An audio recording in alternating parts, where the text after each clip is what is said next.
রে বাংলার মুসলমানেরা, দেশ স্বাধীন হওয়ার পরে আমরা বাবার শাসন দেখেছি, জোরে কার কথা ঠিক কিনা, জাতির পিতা। তারপরে দেখলাম একজন মেজরের শাসন, যাকে বলি আমরা জিয়া। তারপরে দেখলাম চাচা, এরশাদ চাচা।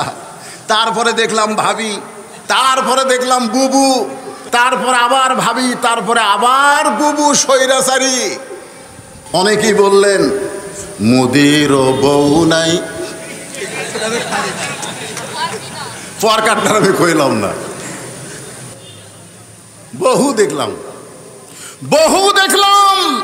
আমরা সামনে আর কোনো মানুষের আইনের বাংলাদেশ দেখতে চাই না, আল্লাহর কোরআনের বাংলাদেশ দেখতে চাই। জোরে বলেন কথা ঠিক না? হ্যাঁ, আপনাদের মাঝে মাঝে যে সমস্ত আলেম ওলামা বসে আছেন, মঞ্চে আছেন, মাগরিবের নামাজের পর থেকে এই তীব্র গরমের ভিতরে এতক্ষণ পর্যন্ত যারা আলোচনা করে আপনাদেরকে শোনালেন, আলেম ওলামা সহ আজকের মাহফিলের বক্তাগণকে অন্তরের অন্তঃস্থল থেকে আমি শুভেচ্ছা জ্ঞাপন করছি। আপনারা যারা আমার সামনে বসে আছেন, অনেকে দাঁড়িয়েও আছেন। যারা দাঁড়িয়ে আছেন তাদের যদি বসার ব্যবস্থা না থাকে তাহলে দাঁড়িয়ে থাকবেন, কোনো সমস্যা নেই। দাঁড়ানো এবং বসা সমস্ত আল্লাহর বান্দাদেরকে অন্তরের অন্তঃস্থল থেকে আমি শুভেচ্ছা জ্ঞাপন করছি।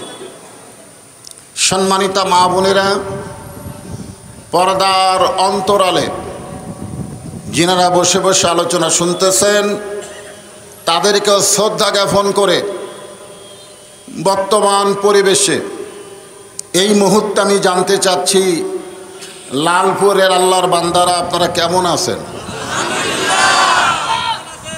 জি আলহামদুলিল্লাহ। আল্লাহ পাকের দরবারে হাজারো শুকরিয়া যে আল্লাহ তাআলা আমাদেরকে জান্নাতের টুকরার ভিতরে সুন্দর পরিবেশে উপস্থিত হওয়ার তৌফিক দান করলেন। খুশি না বেজার? আল্লাহর দরবারে হাজার শুকরিয়া যে আল্লাহ তাআলা দয়া করে রহম করে অমাইয়াবতাগি গয়রাল ইসলাম দীনান ফালা ইয়াকবালা মিনহু, এ আয়াত অনুযায়ী আমাদেরকে মুসলমানের ঘরে কবুল করলেন। জন্মসূত্রে আমাদেরকে মুসলমান হিসাবে আল্লাহ কবুল করেছেন। এই হিসাবে আমরা খুশি না বেজার? তাহলে জবান খুলে আর একবার বলি আলহামদুলিল্লাহ। আল্লাহ দরবারে শুকরিয়া আদায় করব। আমরা এমন একজন নবীকে নেতা হিসাবে পেয়েছি যিনি জান্নাতের মধ্যে গিয়েও আমাদের কথা ভোলে নাই, ঠিক কিনা বলেন? জান্নাতের মধ্যে গিয়েও উম্মতের কথা ভোলে নাই। ফেরেশতা জিবরাইল যখন বললেন, ইয়া রাসূলুল্লাহ, আপনি যদি জান্নাত থেকে বের না হন আল্লাহ আপনাকে বার করে দিবে না। নবী বললেন, জিবরাইল, আমার জন্য আমি জান্নাতে ঢুকি নাই, আমার উম্মতের জন্য আল্লাহ কেমন জান্নাত বানাইছে এটা এক নজর দেখার জন্য আমি ঢুকেছি। আমি সেই দিন জান্নাতে থাকার জন্য ঢুকব যেদিন আমার সমস্ত উম্মতেরা জান্নাতি হবে। এমন একজন নবীকে নেতা হিসাবে আমরা পেয়েছি যিনি জান্নাতের মধ্যে গিয়েও আমাদের কথা ভোলে নাই। আর আপনারা অনেকেই যারা নেত্রী হিসাবে গ্রহণ করেছেন, বিপদে পড়ে তিনি একা একা চোরের মতন পালায়া যায়। ধরে বলেন ঠিক কিনা? এই জন্য নেতা নির্বাচনের ব্যাপারে মুসলমানকে সতর্ক হতে হবে। যে দরুদ শরীফ পড়লেন, আল্লাহুম্মা সাল্লি আলা সাইয়্যিদিনা, সাইয়্যিদিনা শব্দের অর্থ হলো আমাদের নেতা মুহাম্মাদুর রাসূলুল্লাহ, ওয়া ইন্নাকা লাআলা খুলুকিন আযীম, যার চরিত্র সম্পর্কে আল্লাহ কোরআনে সার্টিফিকেট দিয়েছেন। আর যেই নেতাদের পিছনে আমরা মুসলমান অনেকে ঘুরে মরি, যাদের চরিত্রে বলতে কিছুই নাই, জোরে কোন কথা ঠিক কিনা? তো এমন একজন বিশ্ব নবীকে আল্লাহ আমাদের নেতা হিসাবে কবুল করেছেন। খুশি না বেজার? এই জন্যে সকলে আর একবার বলি আলহামদুলিল্লাহ। আল্লাহর দরবারে শুকরগুজার করছি যে কোরআন থেকে আপনারা তাফসীর শুনবেন। যেই কোরআনের প্রথমেই আল্লাহ বলেছেন, জালিকাল কিতাব লা রাইবা ফি, এমন একটা কিতাব যেই কিতাবের মধ্যে কোনো সন্দেহ নাই। আমরা শুধু সেই কিতাবের ওয়াজ শুনবো না, বাস্তবে গ্রহণ করব। জোরে কোন কথা ঠিক কিনা? কারণ সামিনা ওয়া তাআনা খালি শুনলে হবে না, শোনার দিক দিয়ে এক নম্বর যিনি ছিলেন তার নাম হলো আবু জেহেল। আপনারা তো বসার চান্স পাচ্ছেন, উপরে সামিয়ানা না থাক। আমরা অনেক সময় বলি সামিয়ানার উপর থেকে আসমান পর্যন্ত ফেরেশতারা আছে, কিন্তু আজকে তো সামিয়ানাই নাই, দরকার নাই, গরমের দিনে কিসের সামিয়ানা। বসার তো জায়গা পাইছেন নাকি কম, কিন্তু আবু জেহেল বসারও সুযোগ পায়নি। চোরের মতন পিছনে দাঁড়িয়ে নবীজির কোরআন তেলাওয়াত শুনেছে, আর আবু বক্কর নবীর সামনে বসে শুনেছে। আবু জেহেলেরও শোনা, আবু বক্করেরও শোনা। আবু জেহেল শুনেছে মানার জন্য নয়, আর আবু বক্কর শুনেছেন সামিনা ওয়া তাআনা, খালি শুনলে হবে না, এই কোরআনে বাস্তবে গ্রহণ করা লাগবে। জোরে বলেন কথা ঠিক কিনা?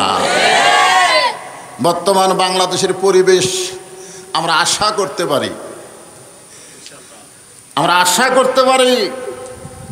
সামনে আমাদেরকে আল্লাহ তাআলা কোরআনের একটা সুন্দর সুবাতাস আমাদের শরীরে বহায়া দিবে। সকলে বলে আমিন। এরকম আশা আমাদের আছে না নাই? আমি সেই কোরআন থেকে আপনাদের সামনে আলোচনা করব। আল্লাহ এখানে বলতেছেন, ইয়া আইয়ুহাল্লাযীনা আমানু রুকউ ওয়াসজুদু ওয়া'বুদু রাব্বাকুম। ঈমানদারকে লক্ষ্য করে আল্লাহ বলতেছেন যে রুকুকারীর সঙ্গে তোমরা রুকু করো, সেজদাকারীর সঙ্গে তোমরা সেজদা করো। একমাত্র সেজদার রুকুর মালিককে। আমাদের বাংলাদেশে আল্লাহরে বাদ দিয়া যারা অন্য জায়গায় সেজদা দেয়, বাংলাদেশের তৌহিদি জনতা চিন্তা করলো এগুলা তো মাজার না, এগুলা হলো গাঁজাখুরি আড্ডাখানা। জোরে বলেন কত ঠিক কি না? দুই একটা ভাঙ্গার কারণে অনেকের কলিজাতে আগুন লাগছে। হ্যাঁ, মূর্তি ভাঙলে অনেকের কলিজাতে আগুন লাগে না? বাংলাদেশের একজন মানুষের মূর্তি বানাইতে আমাদের রক্ত খরচ করা 400 কোটি টাকা খরচ করেছে। জোরে কোন কথা ঠিক কি না? যিনি মূর্তি বানাইছিল তার বাবার জন্যে মনে করেছিল কিয়ামত পর্যন্ত আমার হায়াত আছে, আমার ক্ষমতাও কিয়ামত পর্যন্ত, খালি বানায়াই যাব, কেউ ভাঙতে পারবে না। পলানার সঙ্গে সঙ্গে গলায় দড়ি লাগায় সেগুলো সব ভেঙ্গে চুরমার করেছে। জোরে কর কথা ঠিক কি না? আমরা আসি ইমানের দাবিতে কথাগুলো শুনবো, ঠিক আছে তো? মাশাআল্লাহ। এখানে আল্লাহ তাআলা ইমানদারকে লক্ষ্য করে বলতেছেন, আমার সামনে যারা বসে আছেন, দাঁড়িয়ে আছেন, আমরা সকলেই ইমানদার। এ ব্যাপারে সন্দেহ আছে নাকি? সন্দেহ আছে? কেমন ইমানদার? আল্লাহ রাসূল বলতেছেন, ইকরার বিল লিসান, তাসদিক বিল জিনান, আমল বিল আরকান, এরই নাম হলো ঈমান। আমরা সবাই লা ইলাহা ইল্লাল্লাহ মুহাম্মদ রাসূলুল্লাহ পড়তে পারি, কিন্তু এইটা কলিজার মধ্যে ধারণ করা আমাদের পক্ষে সম্ভব হচ্ছে না। কেন হচ্ছে না? কারণ মানুষের তৈরি আইন মানব আর আল্লাহর দেওয়া ঈমান কলিজার মধ্যে ধারণ করব, এটা কখনোই সম্ভব নয়। পানির মাছকে উপরে উঠাইয়া আপনি যতই চেষ্টা করেন ওরে বাঁচাইতে পারবেন না। মাছের জন্য যেমন পানি দরকার, ইমানদারির জন্য মানুষের আইন চলবে না, আল্লাহর কোরআনের আইন লাগবে। জোরে বলেন কথা ঠিক কিনা? আজকে আমি আমার ইমানকে ধারণ করতে চাই, কিন্তু ধারণ করার মতন তেমন পরিবেশ নাই। একটা সুন্দর সুন্দর পরিবেশের দরকার আছে না নাই? জোরে কোন আছে না নাই? একটা সাধারণ দৃষ্টি দিলে আপনারা বুঝবেন। বলেন তো, পৃথিবীর মধ্যে শ্রেষ্ঠ জায়গার নাম কি?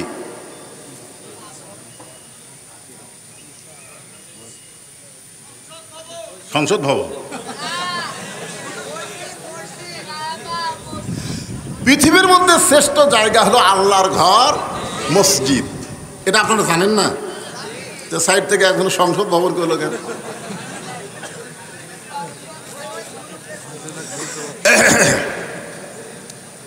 না, উনি যেটা বলছেন ওনার বলার কারণে বুঝেছি যে এতদিন তো মসজিদে তোমরা ভালোই ইমামতি করলে, কিন্তু সুদের বিরুদ্ধে, ঘুষের বিরুদ্ধে, অন্যায়ের বিরুদ্ধে, জালিমের বিরুদ্ধে তোমরা মসজিদের মেম্বরে কথা বলতে পারো নাই।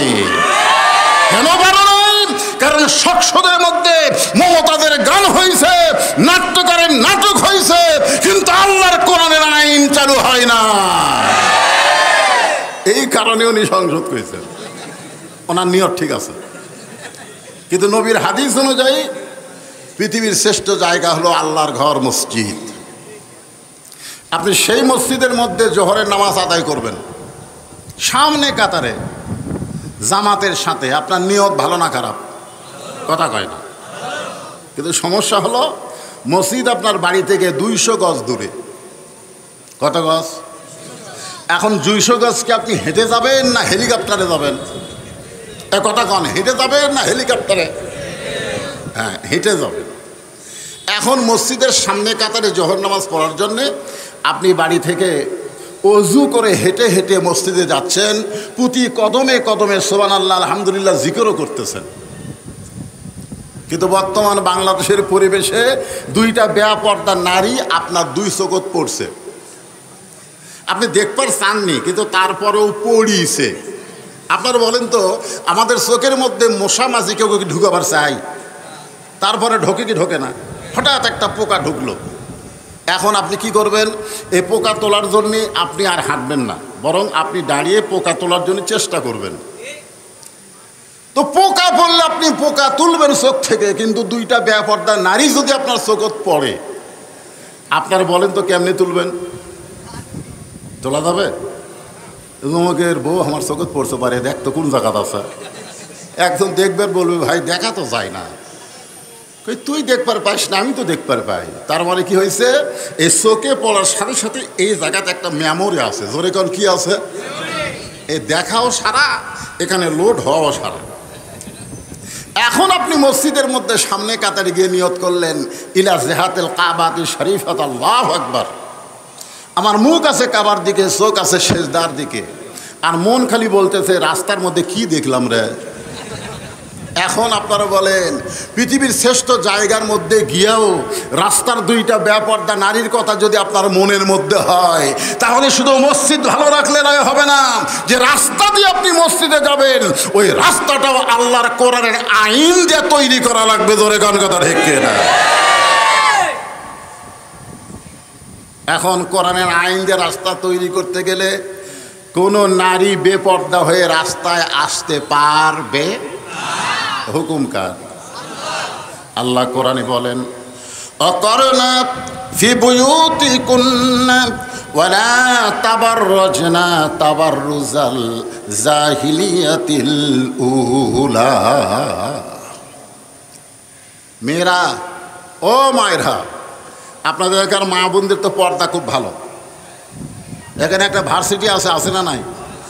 আছে। ভার্সিটির মেয়েরা খুব পর্দা নিশি নাকি? বেদব। খুব খেয়াল করবেন, বেপর্দা নারী,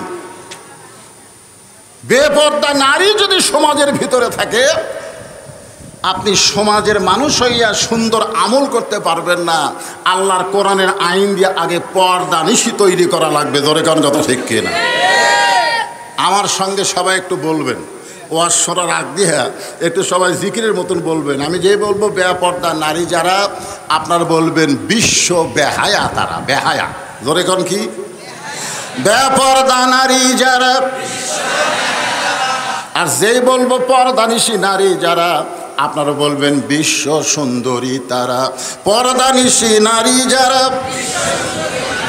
হয়তো বলবেন, হুজুর কোরআনের আয়াত তেলাওয়াত করলেন, ইয়া আইয়ুহাল্লাযীনা আমানু রুকউ ওয়াসজুদু ওয়াবুদু রাব্বাকুম, আর আপনি বেপর্দা নিয়ে ওয়াজ করতেছেন। কারণ একটা মা যদি বেপর্দা হয়ে যায়, তার পেট থেকে কোনোদিন ভালো সন্তান আশা করা যায় না। আর একজন মা যদি পর্দানিশী হয়ে যায়, তার সন্তান ইসলামের কর্মী হয়ে যাবে। আমাদের সন্তানগুলো শুধু কর্মী হলে চলবে না, সন্তানগুলো ইসলামের কর্মী হওয়া লাগবে। ধরে কোন কথা ঠিক কিনা? আপনারা বলেন তো, পর্দানিশী মেয়েরা কি কোনোদিন খারাপ হয়? এদের পেটের ভিতর থেকে যে সন্তানগুলো দুনিয়াতে আসে, আমরা একটা ভালো সন্তান চাই। একজন খ্রিস্টান পর্যন্ত বলেছে, তোমরা যদি ভালো একটা সন্তান চাও, তাহলে ভালো একটা কিসের দরকার? বাপের দরকার না মায়ের দরকার? মায়ের দরকার। এখন ভালো মা তৈরি করতে গেলে আল্লাহর কোরআনের পর্দার আইন চালু করতে হবে। তার মানে বোঝা গেল শুধু মসজিদ ভালো হলে হবে না, যেই রাস্তা দিয়ে মসজিদে যাব ওই রাস্তাটাও ভালো হওয়া লাগবে। আর রাস্তা ভালো করলে কোনো ওয়াজ দিয়ে রাস্তা ভালো করা যাবে না, পিচ দিয়ে রাস্তা ভালো করা যাবে না। রাস্তা ভালো করতে গেলে পর্দার আইন চালু করা লাগবে। এখন পর্দার আইন চালু হবে বক্তার ওয়াজ দিয়া, জোরে কোন বক্তার ওয়াজ দিয়া। 40 বছর হলো আমার ওয়াজের বয়স। কত বছর? 40 বছর ধরে ওয়াজ করতেছি, মেয়েকে মুখ ঢাকবার পারিনি। কিন্তু করোনা যখন আসলো তখন এমনি মুখ ঢাকলো, জোরে কোন কথা ঠিক কিনা? আমি মারে কইছিলাম কেমন মুখ ঢাকছো কেন? বলে হুজুর করোনা। দেখছেন, করোনার ভয়, কিন্তু বেপর্দা নারী যে জাহান্নামে যাবে এই জাহান্নামের ভয় তার অন্তরে নাই। সে করোনার ভয়ে মুখে মাস্ক পরেছে, ঠিক কিনা বলেন? আসুন, আল্লাহ বলতেছেন যারা ঈমানদার, যারা আমাকে বিশ্বাস স্থাপন করেছো, তোমাদের জন্যে রুকুকারীর সঙ্গে রুকু করা লাগবে। রুকুকারীর সঙ্গে রুকু করবেন কাকে? প্রধানমন্ত্রীকে না আল্লাহকে? জোরে বলেন, জবান খুলে বলতে হবে কাকে? আপনারা কারা কারা এশার নামাজ না পড়ে ওয়াজ শুনতেছেন? এখানে যারা বসে আছেন, দাঁড়িয়ে আছেন, আপনারা এখনো এশার নামাজ পড়েন নাই, এরকম কেউ আছেন? আছেন? আমি কিন্তু ওয়াজের ভূমিকার মধ্যে বলেছি ইয়া আইয়ুহাল্লাযীনা আমানু কাউ ওয়াসজুদু ওয়াবুদু রাব্বাকুম। খুব খেয়াল করবেন যে এশার নামাজ না পড়ে যারা ওয়াজ শুনতেছেন, ফজরের নামাজের আগ দিয়া আল্লাহ যদি তাদের মৃত্যু দেয়, মনে করেন মারা গেছেন, তাহলে দুনিয়ার কত হুজুর আপনার জানাজা পড়লে আপনি জান্নাতে যাবেন?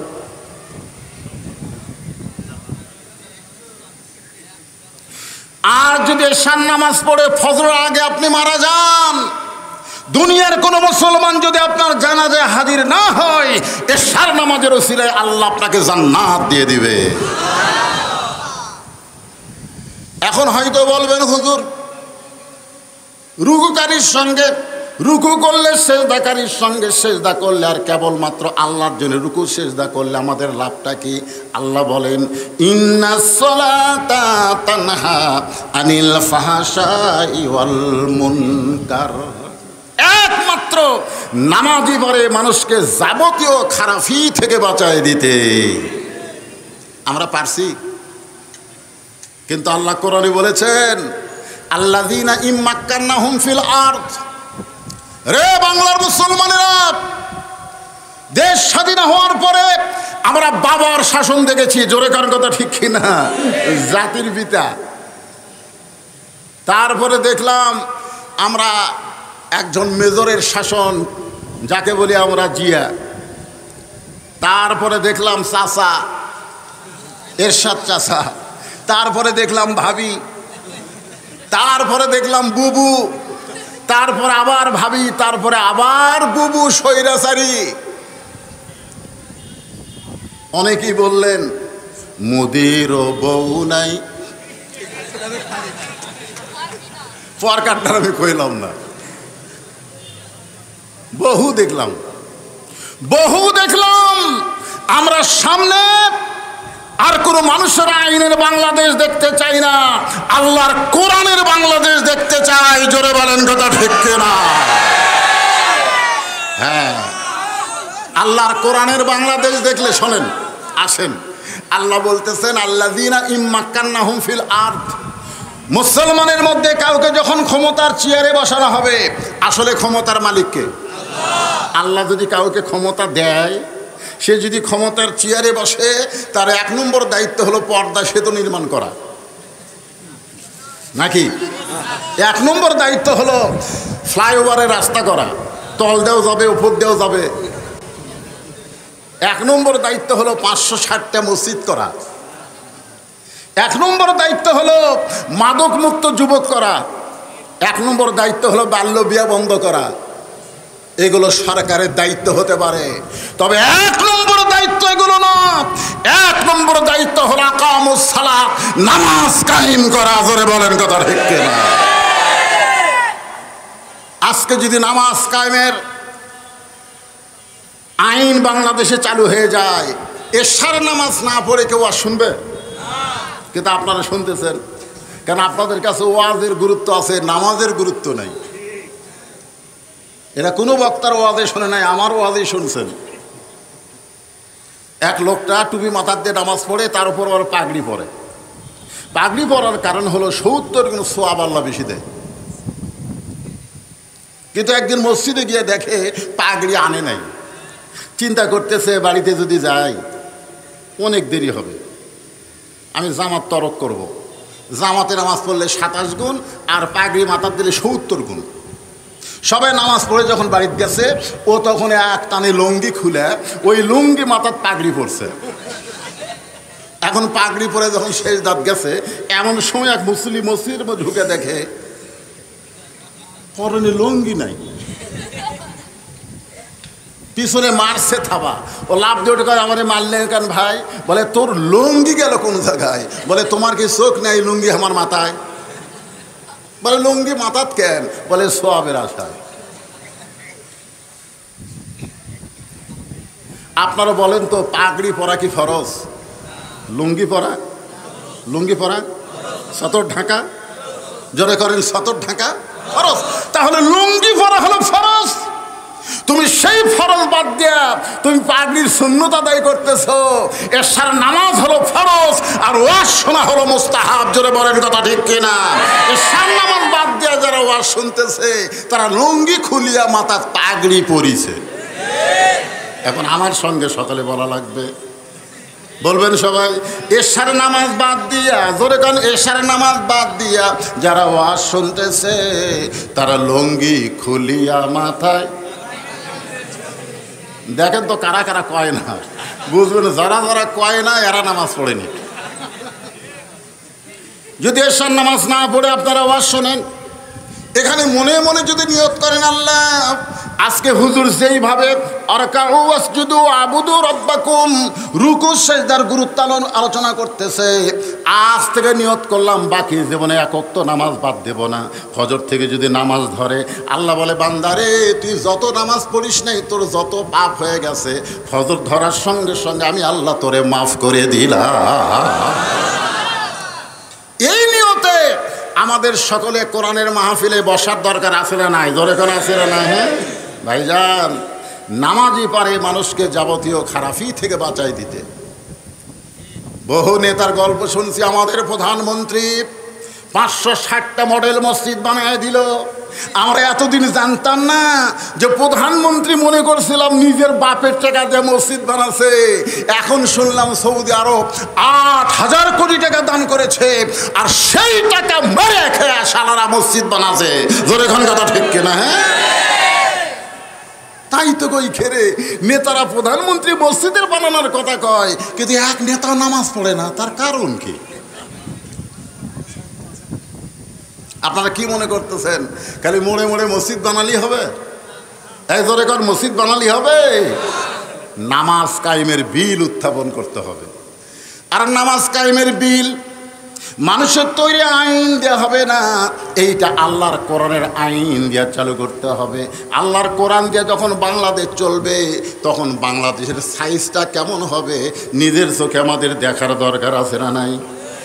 আমরা কি দেখবার পারছি? দেখবার পারি নাই। তবে যদি একটু চেষ্টা করি, আজকের মাহফিলে মনোযোগ দিয়ে কথাগুলো শুনি, সামনে হয়তো কোরআনের আইন আমরা দেখতে পাবো। আল্লাহর কোরআনটা কেমন এটা দেখার জন্য হযরত ওমর ছদ্মবেশে মদিনার অলি গলি ঘুরতেছে। হযরত ওমর মদিনার অলি গলি ঘুরতে গিয়ে দেখতে পাই দুই পাহাড়ের মাঝখানে একটা বিস্তীর্ণ মরুভূমি।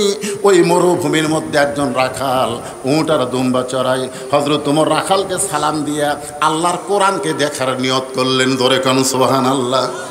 এই যে আপনারা কোরআন শুনতে আইছেন, এই কোরআন শোনার মধ্যে কোনো লাভ নাই, বাস্তবে আল্লাহর কোরআন দেখতে হবে। উমর রাখালকে সালাম দিয়ে বললেন, রাখাল ভাই আমার পেটে ক্ষুধা লাগছে, আমি উটের এক পেয়ালা দুধ চাই। রাখাল মুসকি মুসকি হাসতেছে। ওমর ফারুক বলে, রাখাল হাসার কারণ কি? রাখাল বলতেছে, তুমি আমার কাছে সালাম দিলে, উটের দুধ চাইলে, আমি তোমার সালামের উত্তর দিব না, উটের দুধও দিবার পারবো না, আগে জানতে হবে তোমার পরিচয়। উমর ফারুক চিন্তায় পড়ে গেল, আমি আল্লাহর কোরআন দেখার জন্য ছদ্মবেশ ধারণ করছি, এখন যদি আমার পরিচয় দেই তো গুমুর ফাঁস হয়ে যায়। উমর ফারুক বললেন, আমার পরিচয় শুনবে কেন? বলে, পরিচয় না শুনলে সালামের উত্তর দেওয়া যাবে না, তোমাকে এর এক পেয়ালা দুধ দেওয়া পারবো না। উমর ফারুক চিন্তায় পড়ে গেলেন, কি পরিচয় দিব? উমর পরিচয় দিব না অর্ধ পৃথিবীর খলিফা পরিচয় দিব? এমন সময় আল্লাহর কোরআন ওমরের সামনে দাঁড়ায় বলে, ওমর, রাখাল যখন তোমার পরিচয় চাইছে তুমি আসল পরিচয় দাও। তোমার আসল পরিচয় হলো তুমি অর্ধ পৃথিবীর খলিফা না, আসল পরিচয় তুমি ওমর না, আসল পরিচয় হলো মিল্লাতা আবিকুম ইব্রাহিম হুয়া সাম্মাকুমুল মুসলিমিন। আসল পরিচয় হলো তোমার জাতির পিতা। জাতির পিতা কে? হ্যাঁ মুসলমান। কে রে?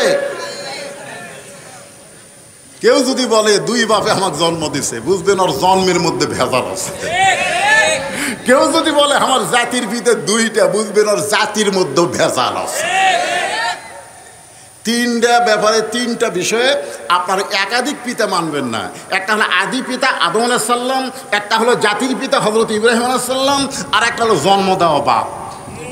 এই তিনটা পিতার ব্যাপারে দুটা মানা যাবে। তাহলে জাতির পিতা কয়টা?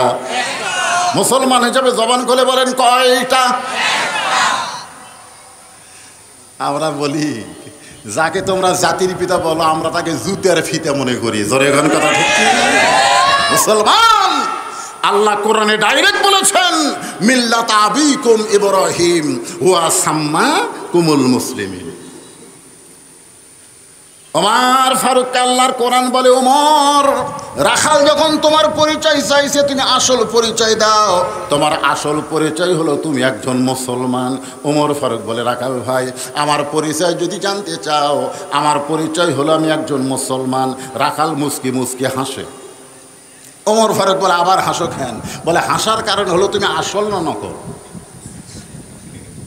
ওমর সোমগোটা বলে, মুসলমান তো মুসলমান, এবার আসল নকল কি? রাখাল বলে, পথিক, আসল মুসলমান যারা হবে তারা চাওয়ার ব্যাপারে সতর্ক থাকবে। আসল মুসলমান কোনোদিন বাবার দরবারে যাবে না। আসল মুসলমান কোনোদিন দয়াল বাবার দরবারে যাবে না। জোরে বলেন কথা ঠিক না? আসল মুসলমান জানে ইয়াকা নাবুদু ওয়া ইয়াকা নাস্তাইন। দরকার হলে ফাঁসির মঞ্চে যাবে, রাষ্ট্রপতির কাছে বাঁচার দরখাস্ত আসল মুসলমান লিখবে না। ধরে কান কথা ঠিক কিনা? বিএনপির একজন ওই চিটাগাঙ্গের নেতাকে ফাঁসির আগে উকিল বলেছিল যে আপনি যদি রাষ্ট্রপতির কাছে, সালাউদ্দিন কাদের চৌধুরী নাম শুনেন নাই? চৌধুরী, যে আপনি যদি রাষ্ট্রপতির কাছে দরখাস্ত করেন, আপনি তো জামাত করেন না, আপনি বিএনপি করেন, রাষ্ট্রপতি হয়তো আপনাকে মাফ করে দিবে। তখন সাকা চৌধুরী মুচকে মুচকে হাসারে বলে, উকিল তওবা কর, তওবা কর। উকিল কয়, আমি আপনার পক্ষে কথা বলতেছি আর আপনি আমাকে তওবা করার কথা বলেন। সাকা চৌধুরী বলেছে, দরকার হলে ফাঁসির মঞ্চে যাব, ফাঁসি হবে, কিন্তু দুনিয়ার কোনো রাষ্ট্রপতির কাছে বাঁচার দরখাস্ত লিখব না। ইয়াকা নাবুদু ওয়া ইয়াকা নাস্তাইন। জল্লাদ শাহজাহান বলেছে, সাকা চৌধুরীকে যখন ফাঁসির মঞ্চে নিয়ে যাওয়া হলো, আমি নিজে আশ্চর্য হয়ে দেখি মুস্কি মুস্কি হাসতেছে। কারণ মুসলমান যারা হবে তাদের বিশ্বাস মরে গেলে তারা কবরে যাবে না, মৃত্যুবরণের মাধ্যমে জান্নাত তাদেরকে বরণ করবে। ধরে বলেন কথা ঠিক কিনা?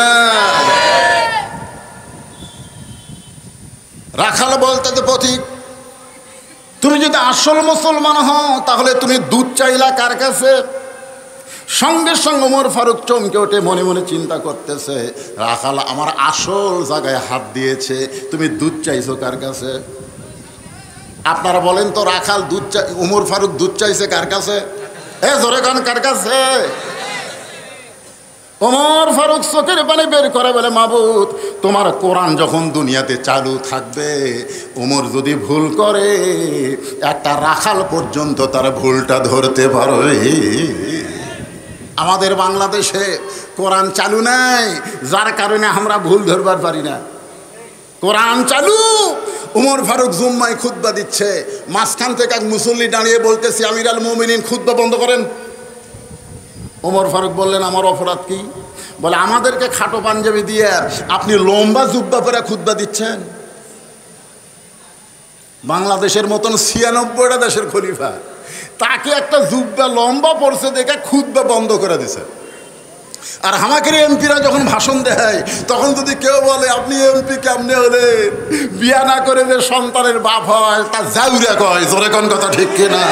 ভোট না পাইয়া আপনার এমপি কেমনে হলেন, আপনার হলেন জাউরা এমপি, জোরে কোন কথা ঠিক কিনা? যদি কেউ বলতো, ওরে বাঁচার বুদ্ধি আছিল। কারণ মানুষের তৈরি আইন চলে, নেতাকে ভুল ধরা যায় না, জোরে কোন কথা ঠিক কিনা? আর আল্লাহর কোরআন চলতেছে, আমাদেরকে খাটো পাঞ্জাবি দিয়ে আপনি লম্বা জুব্বা পরে খুতবা দেন।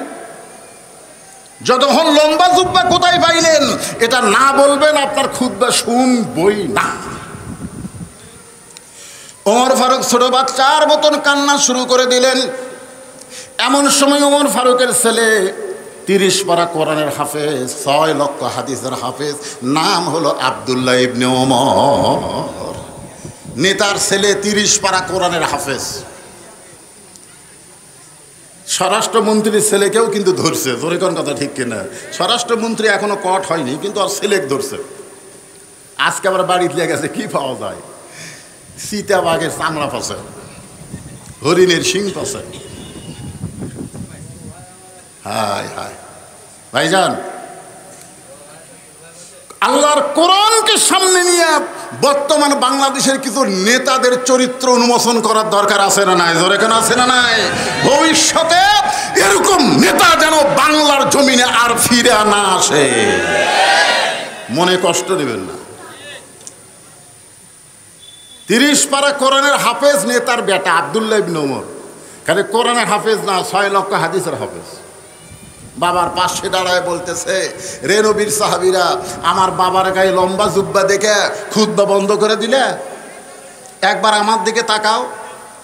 ওসমান গনি বলে, আব্দুল্লাহ, আজকে জুমার দিনে সবাই নতুন কাপড় পরে নামাজ পড়তে আইছে, আর তোমার পরনে পুরাতন কাপড় কেন?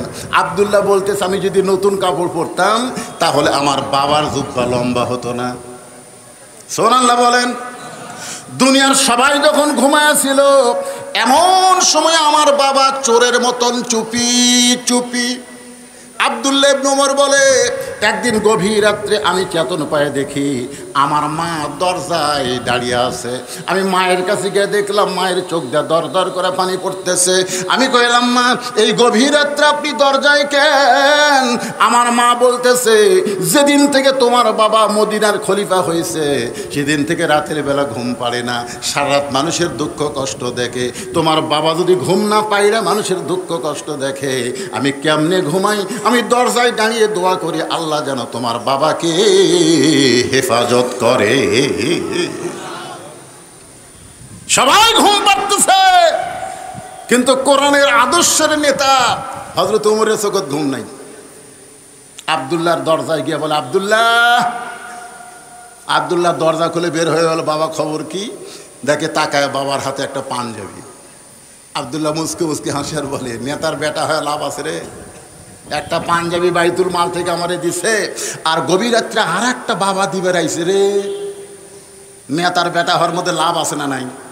একটা তো পাইছি, আর একটা বাবা দিবে রাইছে। বলে, বাবা, আমার ভাগ্য কত ভালো, বাইতুল মাল থেকে একটা পাইছি, আর একটা আপনি গভীর রাত্রি দিবে রাইছেন। সঙ্গে সঙ্গে ওমর ফারুক কোরআন থেকে তেলাওয়াত করলেন, ইন্নাল্লাহা ইয়ামুরুকুম আন তুআদ্দুল আমানাতি ইলা আহলিহা ওয়া ইযা হাকামতুম বাইনান নাস আন তাহকুমু বিল আদল। জোরে বলেন সুবহানাল্লাহ। 6 বছর আম বাগানে চাষ করছে, এখন জ্যৈষ্ঠে বসে দেখতে গেছে আম পাকছে কিনা। যা দেখে গাছের ডালে বসে ছোট্ট একটা বাচ্চা পাকা আম পাড়তেছে আর ব্যাগের মধ্যে ঢুকাচ্ছে। বাগানের মালিক বলে, আমি খাইনি, আমার পরিবারের কেউ খাইনি, তুই আমার গাছের আম পাড়তেছিস, তোর বাপকে গিয়ে বিচার দিব। ছেলে খালি মুচকি মুচকি হাসে। বাগানের মালিক বলে, হাসিস কেন? বলে, আমার বাপকে কোথায় গিয়ে বিচার দিবেন, আমার বাবাও তো আর এক গাছের চড়ছে। বাগরা মালিক তাকায় দেখে ওর বাপ আম পাড়ের বস্তা ভরায়, গাছের নিচে বসে কান্দারে বলে আল্লাহ বিচার দেবো কার কাছে? বেটাও চোর, বাপেও চোর। বাংলাদেশের অবস্থা ছিল বিচার দিব কার কাছে? চোরও চোর, এমনকি বিচারপতিও চোর। জোরে বলেন কথা ঠিক কিনা? দীর্ঘ 15 বছর বিচারপতিরা চোর হওয়ার কারণে বাংলাদেশের ভালো মানুষগুলো জেলখানায় ঢুকেছে, আর খারাপ মানুষগুলো জামিন পাইছে। জোরে কোন কথা ঠিক কিনা? এমনকি 50 বছর কোরআনের তাফসীরকারক কোরআনের পাখিকে অন্যায়ভাবে জেলখানায় বন্দি রাখছে। জেলখানায় যখন মৃত্যুবরণ করে নাই, তখন হাসপাতালে নিয়ে গিয়ে তাকে হত্যা করা হয়েছে। জোরে কথা ঠিক কিনা? বাগানের মালিক কয় শালা কি রে, বেটাও চোর, বাপও চোর। ওমর ফারুক বলে বেটা, একটা পাঞ্জাবি তুই পাইছিস, আর একটা আমি দিয়ে বেড়াইছি। ও আব্দুল্লাহ বলতেছে বাবা তাহলে গভীর রাত্রে কি জন্য এই কাপড় নিয়ে দাঁড়াইছেন? ওমর ফারুক বলতেছে এই কাপড়টা আমার ভাগে পড়ছে, এই কাপড় পরে যদি জুমার নামাজ পড়তে যাই আমার হাঁটুর উপর পাঞ্জাবি আসে, তোর কাপড়টুকু আমাকে দান করে দে বাবা, তোর কাপড় আমার কাপড় মিলে আমি একত্র করে জুব্বা বানাবার চাই। আব্দুল্লাহ বলে গভীর রাত্রে আমার কাপড়টুকু আমার বাবাকে দান করার কারণে আমার কাপড় বাবার কাপড় একত্র করে বাবা জুব্বা বানাইছে। এই লম্বা জুব্বা পরে বাবা খুতবা দেয়। এখন বলো খুতবা শোনা যায় কি না যায়? সমস্ত মুসলমান কান্দের বলে আল্লাহর কোরআন দিয়ে যখন রাষ্ট্র চলবে মুসলমানেরা তখন এমন নেতাই দেখতে পাবে। সেরকম নেতা আমাদের দেখার দরকার আছে না নাই? দরকার আছে না নাই? একটু মনোযোগ দিয়ে শোনেন। ওমর ফারুক চোখে পানি বের করে বলে রাখাল ভাই আসলে চাওয়ার ব্যাপারে আমি ভুল করেছি। রাখাল বলতেছে ভুলটা যখন স্বীকার করছো তাহলে তুমি তওবা করো। আপনারা যারা এশার নামাজ পড়েননি তওবা করেন। আল্লাহ যা করছি করছি আর করবো না। আল্লাহ কয় এটাই আমি চাইরে পাগলা। পাপকারীকে আল্লাহ অত্যন্ত ভালোবাসে, আল্লাহ পাপীকে ভালোবাসে না। পাপীকে আল্লাহ ভালোবাসে কিন্তু পাপকে আল্লাহ ভালোবাসে না। কি জন্য ভালোবাসে? যে পাপী যে কোনো সময় তওবা করে যদি আল্লাহর কাছে ফেরত আসে, আল্লাহ রাসূল বলেছেন তায়েবু হাবিবুল্লাহ, তওবাকারী আল্লাহর দোস্ত। জোরে বলেন সুবহানাল্লাহ। আমি বলবো না কারা কারা এশার নামাজ পড়েন নাই, নিজের বিবেককে প্রশ্ন করেন। আপনি এই মুহূর্তে নিয়ত করেন ফজর থেকে আর নামাজ ছাড়ব। এর নাম হলো তওবা, এর নাম হলো ফিরে আসা। ওমর ফারুক বলে রাখাল ভাই চাওয়ার ব্যাপার আমার ভুল হয়ে গেছে, আমি তওবা করতেছি। রাখাল বলে তুমি মূর্খ মানুষ, তুমি তওবা কেমনে করবা?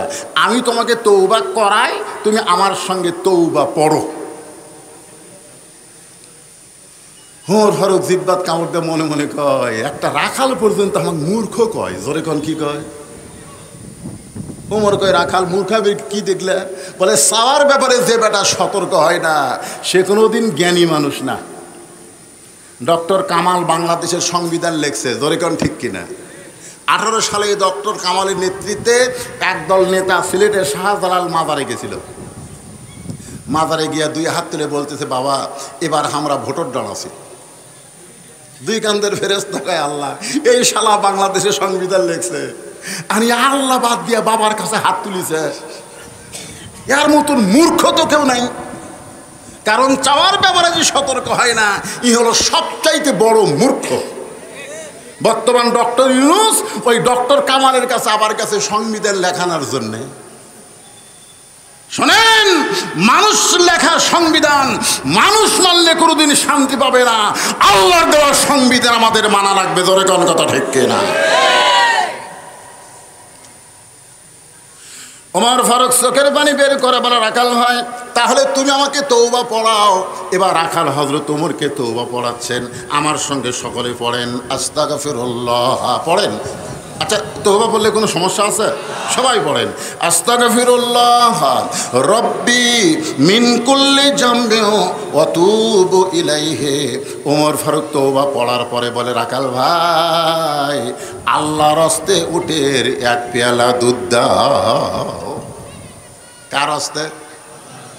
রাখাল মুচকে মুচকে হাসে। ওমর ফারুক বলে আবার হাসার কারণ? রাখাল বলতেছে তওবা করার পরে তুমি মুনাফিকি করলে। যেই কছে মুনাফিক, উমর ফারুকের চেহারা রক্তের মতো লাল হয়ে গেছে। আপনারা বলেন তো কোনটা ভালো? দুটাই খারাপ, কিন্তু দুই খারাপের মধ্যে কাফের বেশি খারাপ না মুনাফিক বেশি খারাপ? আজকে দেখবেন মিথ্যা অজুহাতে টুপিওয়ালা দাড়িওয়ালা সামনে নির্বাচনে যদি ঐক্য না হয়, আকীদার দোহাই দিয়ে যদি ফিতনা সৃষ্টি করতে চায়, ওরা আর যাই হোক মুসলমান না, এরা হলো মুনাফিকের গোষ্ঠী। জোরে কোন কথা ঠিক কিনা? চিন্তা করে দেখেন, জাহান্নামের সবচাইতে নিচে কে থাকবে, কাফের না মুনাফিক? আল্লাহ রাসূল বলেন কাফেররা পেশাব পায়খানা করবে, মুনাফিকরা তলে থেকে ওটা খাবে। সাহাবেরা বললেন হুজুর এই মুনাফিক কোন গোষ্ঠী? আল্লাহ রাসূল বললেন মুনাফিক মুসলমানের মধ্যেই তৈরি হবে। সর্বপ্রথম যিনি মুনাফিক হয়েছে তার নাম কি?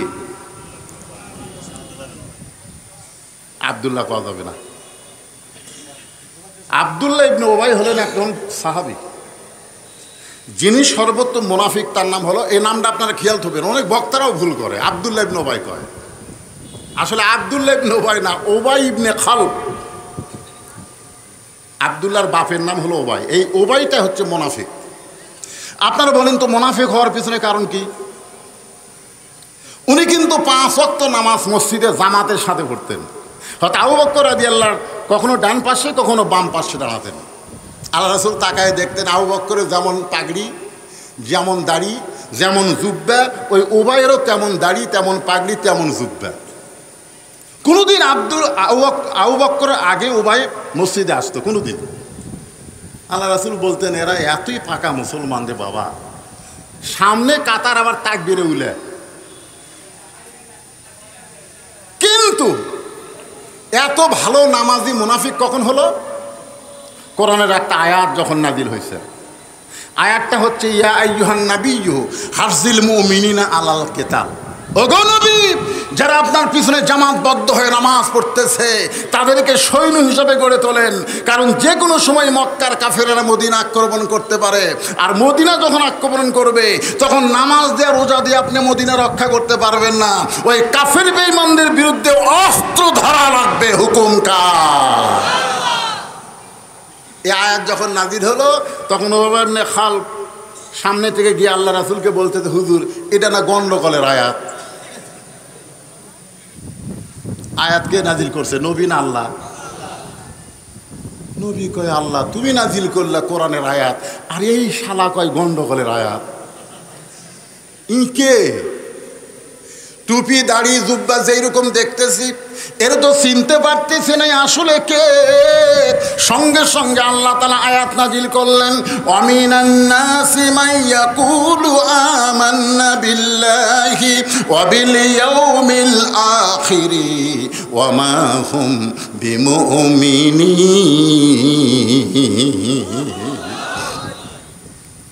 কেউ যদি বলে আল্লাহ বিশ্বাস করে, আখিরাত বিশ্বাস করি, 5 ওয়াক্ত নামাজ পড়ি, এরপরও সে মুমিন নয় যদি মুসলমান হয়ে ইসলামী আন্দোলনকে বিশ্বাস না করে। জোরে কোন কথা ঠিক কিনা? ইসলামী আন্দোলন গন্ডগোল নয়, বাতিলের বিরুদ্ধে জিহাদ করার নাম। জোরে কোন ঠিক কিনা? কি করবেন? লুকে থেকে পুলে থেকে একটু মনোযোগ দিয়ে কথাগুলো শুনবেন। গরমে কি আপনারা বিরক্ত হচ্ছেন? ওটা বসা করলে কিন্তু আলোচনা ভালো হয় না। এই যে মাঝখানে 2 জন উঠলেন, কি আমার কথা কি বুঝতে আপনাদের সমস্যা হচ্ছে?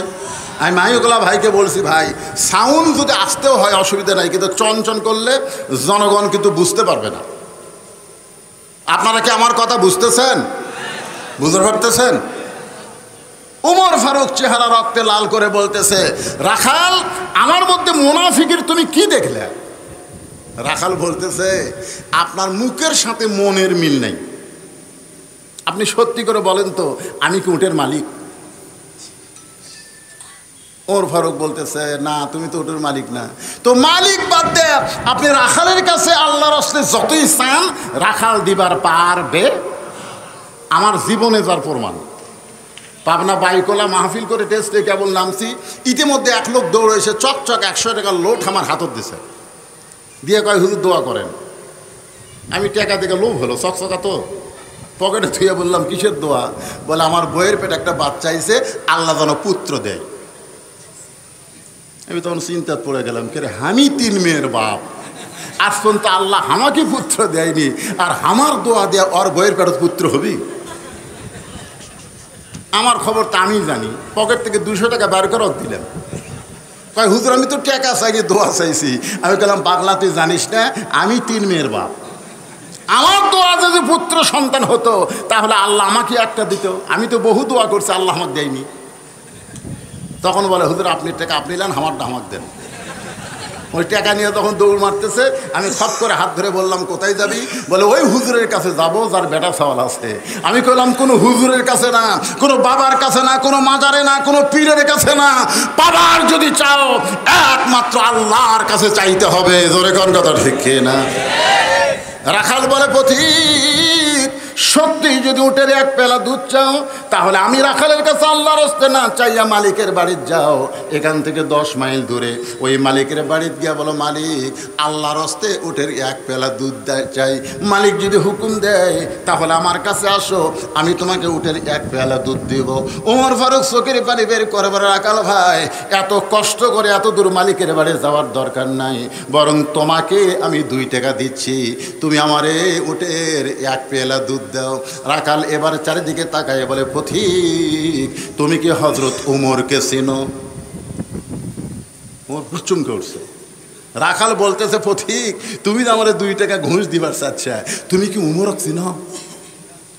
উমরের গুপ্ত বাহিনী যদি দূর থেকে দেখবার পায় তুমি আমারে 2 টাকা ঘুষ দিছো, আর মালিক বাদ দিয়া তোমাকে উটের 1 পেলা দুধ দিছি, তাহলে তোমাকেও ধরবে আমাকেও ধরবে। এই বয়সে তুমি ধরা খাবার চাও? ওমর ফারুক বললেন রাখাল ভাই তাহলে চলো আমরা পাহাড়ের গুহার মধ্যে যাই, গুহার মধ্যে গিয়া তোমার গোপনে 2 টাকা দিব, তুমি গোপনে উটের 1 পেলা দুধ দিবে, উমরের গুপ্ত বাহিনীও ধরতে পারবে না, তোমার মালিকও জানতে পারবে না। রাখাল চিল্লায় বলে তুমি ভণ্ড, তুমি ভণ্ড, তুমি ভণ্ড। উমর ফারুক বলে রাখাল আমার মধ্যে ভণ্ডামির কি দেখলা? রাখাল বলে পথিক উমরের গুপ্ত বাহিনী দেখতে পাবে না, আমার মালিক জানতে পারবে না, কিন্তু পাহাড়ের গুহার মধ্যে দেওয়া নেওয়া করলে কেউ না দেখলেও রাখালের আল্লাহ দেখতে পায়। যেই কইছে রাখালের আল্লাহ দেখতে পাই, সঙ্গে সঙ্গে হযরত উমর মারছে দৌড়। 1 দৌড়ে পাহাড়ের পাদদেশে গিয়া যায় নামাজ বিছায়া আল্লাহর কাছে বলতেছে আল্লাহ তোমার কোরআন এত সুন্দর, তোমার কোরআন যখন দুনিয়াতে চালু থাকবে তখন কেউ না দেখলেও আল্লাহ দেখবে, এই বিশ্বাস মুসলমানের কলিজার মধ্যে আসবে। আপনারা বলেন তো কেউ না দেখলেও কে দেখতেছে? আর 15 বছর আমরা বক্তারাও পর্যন্ত চারিদিকে দেখে তারপর ওয়াজ করছি। আর সময় দেখছি রাস্তার পুলিশের গাড়ি আছে কিনা, মঞ্চে এসে দেখছি বর্তমান সরকারের কোনো ক্যাডার মঞ্চে আছে কিনা, বিজ্ঞাপন পড়ে দেখি কোন নেতার নাম, ওরে বাবারে। তখন আমার মন বলতেছে বাড়ির যদি যাওয়ার শেষ তাহলে তেলতলা ওয়াজ কর, কড়া ওয়াজ করলে কিন্তু বাড়ি যাওয়ার পারবো না, তো পুলিশ ধরা থানাতে যাবে। আমরা পুলিশ ধরার চিন্তা করে ওয়াজ করেছি, কিন্তু আজরাইল ধরার চিন্তা করি নাই। জোরে কোন কথা ঠিক না? আর বর্তমানে মুসলমান আর পুলিশ ধরার চিন্তা করে না, এখন মুসলমান আল্লাহ ধরার চিন্তা করতেছে। জোরে কোন কথা ঠিক না? কি অবস্থা! কেউ না দেখলেও কথা কয় না, কেউ না দেখলেও আল্লাহ দেখতেছে, এই বিশ্বাস যদি অন্তরে থাকবে বাংলাদেশে কোনো ভেজাল থাকবে? ওমর ফারুকের চোখের পানি দেখে রাখাল বলতেছে পথিক যতই কান্দা কান্দো আমি তোমাকে উটের দুধ দিবার পারলাম না। ওমর ফারুক বলে রাখাল ভাই উটের দুধের কোনো দরকার নাই, বরং তোমার কাছে আমি জানতে চাই তুমি না দেখা আল্লাহকে কলিজার মধ্যে জায়গা দিয়ে আল্লাহর কোরআন অনুযায়ী আমল করতেছ, এর বিনিময়ে তোমার চাহিদা কি? আজকে বাংলাদেশে অনেক ছেলেরা হাসপাতালে আছে, যারা শহীদ হয়েছে তাদের কথা আলাদা, শহীদ হচ্ছে চলে গেছে, কিন্তু যারা আহত অবস্থায় পঙ্গু, সেদিন দেখলাম ফেসবুকে ছবি দিছে 7 জনের 1 জনেরও 2 পা নাই, 7 জনের ছবি দিয়েছে, তার 1 জনেরও 2 পা নাই, 1 পা আছে 1 পা নাই। কি মনে করতেছেন? যারা চলে গেছে তারা শহীদ হয়ে জান্নাতের পাখি হয়েছে, কিন্তু যারা আহত অবস্থায় চোখ হারাইছে, কান হারাইছে, মাথার ব্রেন হারাইছে, হাত হারাইছে, পা হারাইছে, তারা তো আর যায় নাই। যদি জিজ্ঞাসা করা হয় কিসের জন্য তুমি এরকম পা হারাইলা, জেল খাটছ, নির্যাতন সহ্য করেছ। ওমর ফারুক বলে, রাখাল না দেখা আল্লাহকে কলিজার মধ্যে জায়গা দিয়া আল্লাহর কোরআন অনুযায়ী তুমি চলতেছো, কেউ না দেখলেও আল্লাহ দেখে, এই বিশ্বাস তোমার অন্তরে, এর বিনিময়ে তোমার চাহিদা কি? রাখাল বলে, পথিক আমার চাহিদার কথা যদি শুনতে চাও তাহলে শোনো। আমার চাহিদা হলো রব্বানা, সকলে পড়েন, রব্বানা আতিনা ফিদ দুনিয়া হাসানাতাও ওয়া ফিল আখিরাতি হাসানা ওয়া কিনা আযাবান্নার। ওমর ফারুক চোখের পানি বের করে বলে, রাখাল ভাই তোমার চাহিদার কথা শুনতে চাইলাম আর তুমি আল্লাহর কোরআনের আয়াত শুনায় দিলা, আমি মূর্খ মানুষ তোমার চাহিদা বুঝতে পারলাম না। রাখাল মুচকি মুচকি হাসের বলে, পথিক তুমি আসলেই মূর্খ। এই আয়াত দিয়ে আমি দুইটা চাহিদার কথা বলতেছি, একটা হলো দুনিয়ার চাহিদা, একটা হলো আখিরাতের চাহিদা। আমার দুনিয়ার চাহিদা হলো মহামানব হযরত ওমরকে আমি এক নজর দেখতে চাই। যে হযরত ওমর আল্লাহর কোরআন দিয়ে রাষ্ট্র চালায়, সেই নেতারে যদি একবার দেখতে পাইতাম তাহলে দুনিয়ার চাহিদা আল্লাহ আমার পুরা করত। আমার 2 নম্বর চাহিদা হলো, আমি রাখাল যখন মরে যাব, অধম রাখালকে আল্লাহ যেন জান্নাত দেয়। আমার 1 নম্বর চাহিদা হলো ভালো নেতা দেখা। জোরে কোন, কি নেতা? যেই নেতা আল্লাহর কোরআন দিয়ে রাষ্ট্র চালায়, সেই নেতা হযরত উমরকে আমি এক নজর দেখতে চাই। আপনারা বলেন তো, রাখাল যেরকম ভালো নেতা উমরকে দেখতে চায়, আমরা বাংলার মুসলমান এরকম ভালো নেতা দেখার আশা আছে না? আপনাদের মনে হয় ভালো নেতা নাই? বুঝতে পারতেছেন না? আমার কয়, হুজুর এত ইসলামী দলের মধ্যে আসল কোনটা? মেলাগুলো ইসলামী দল হুজুর, বুঝতে পারতেছেন এর মধ্যে আসল কোনটা? আমি কইলাম, গত 15 বছর যে ইসলামী দলকে বাতিল কোণঠাসা করার চেষ্টা করেছে, এরপরও দল কোণঠাসা হয় নাই, এরাই আসল দল। জোরে বলেন কথা ঠিক কিনা? কুল জাল হক ওয়া যাহাকাল বাতিল ইন্নাল বাতিলা কানা যাহুকা। এরপরে কি নাম ধরে বলা লাগবে?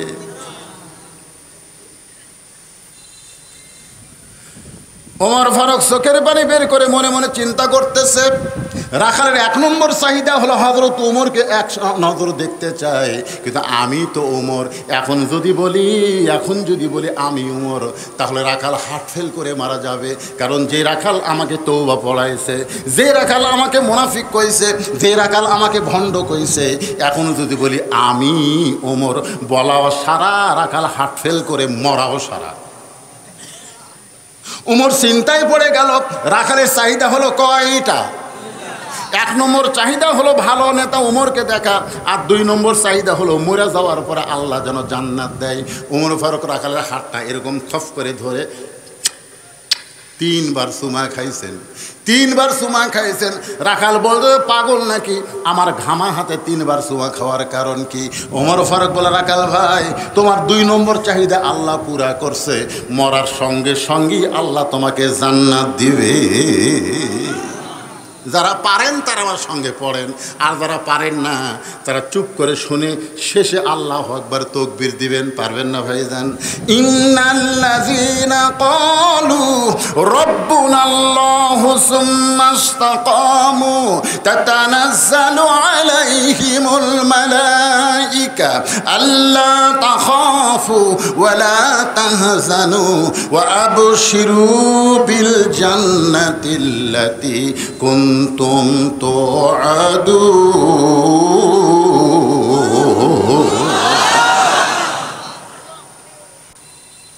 রাখাল মুসকে মুসকে হাসে। ওমর ফারুক বলে, রাখাল এখানে হাসির কি হলো? বলে, হাসির কারণ হলো তুমি বাকিটার কথা বলবার পারো, মরে গেলে জান্নাত পাবো, এ কথা ভালোই কও, কিন্তু হযরত ওমরকে এক নজর দেখতে পাবো, এই কথা বলতে তোমার কোন জাকাত বাজে? একটা হলো নগদ, একটা হলো কি মরে গেলে জান্নাত পাবো, এটা কি নগদ না বাকি? তো বাকির কথা ভালোই কও, মরে গেলে জান্নাত পাবো, কিন্তু হযরত ওমরকে এক নজর দেখতে পাবো, এই কথা বলতে তোমার কোন জাকাত বাজে? ওমর ফারুক চিন্তাত পড়ে গেল, হাই রে আমি কি করি রে, আমি যে ওমর এ কথা বলাও সারা, কারণ কি করছে আমার আঙ্গুলের দিকে তাকান, তো ওবা পড়াছে জোরে কারণ কি করছে, মুনাফিক করছে, ভণ্ড করছে। ওমর ফারুক বললেন, রাখাল সত্যি যদি হযরত ওমরকে দেখবার চাও তাহলে ফজরের নামাজ, সুবহানাল্লাহ বলেন, ফজরের নামাজ তোমাকে জামাতের সঙ্গে আদায় করা লাগবে। ফজর যদি জামাতের সঙ্গে আদায় করতে পারো তাহলে মেহরাবের মধ্যে যেই মানুষটাকে দেখবা রুকু করতেছে, সেজদা করতেছে এবং তাকে অনুসরণ করে সবাই রুকু করে সেজদা করে, ওই মানুষটি হলেন হযরত ওমর। আল্লাহর কোরআন যখন বাংলাদেশে চালু হবে তখন প্রত্যেকটা এমপিরা জুমার দিনে মডেল মসজিদের খুতবা দেবে, জোরে কোন কথা ঠিক কিনা? প্রত্যেকটা চেয়ারম্যান ইউনিয়নের বড় মসজিদের ইমামতি করবে, প্রত্যেকটা মেম্বার ওয়ার্ডের বড় মসজিদের ইমামতি করবে। বর্তমান ইউনিয়ন পরিষদের চেয়ারম্যান মেম্বারকে যদি ইমামতির কথা বলা হয় বলবে আমাকে আকামতি খেয়াল নাই, জোরে কোন কথা ঠিক কিনা? ভাই আপনাকে খুব গরম লাগতেছে মনে হয়,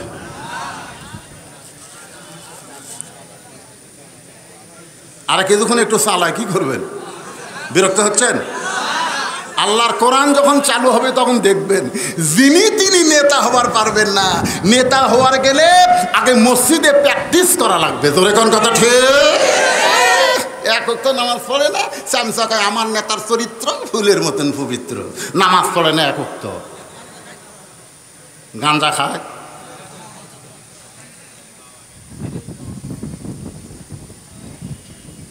ওমর ফারুক বলে, রাখাল সত্যি যদি হযরত ওমরকে দেখতে চাও তাহলে ফজরের নামাজ সামনে কাতারে আদায় করে দেখবা যে মানুষটা ইমামতি করতেছে ওই মানুষটি হলেন হযরত ওমর।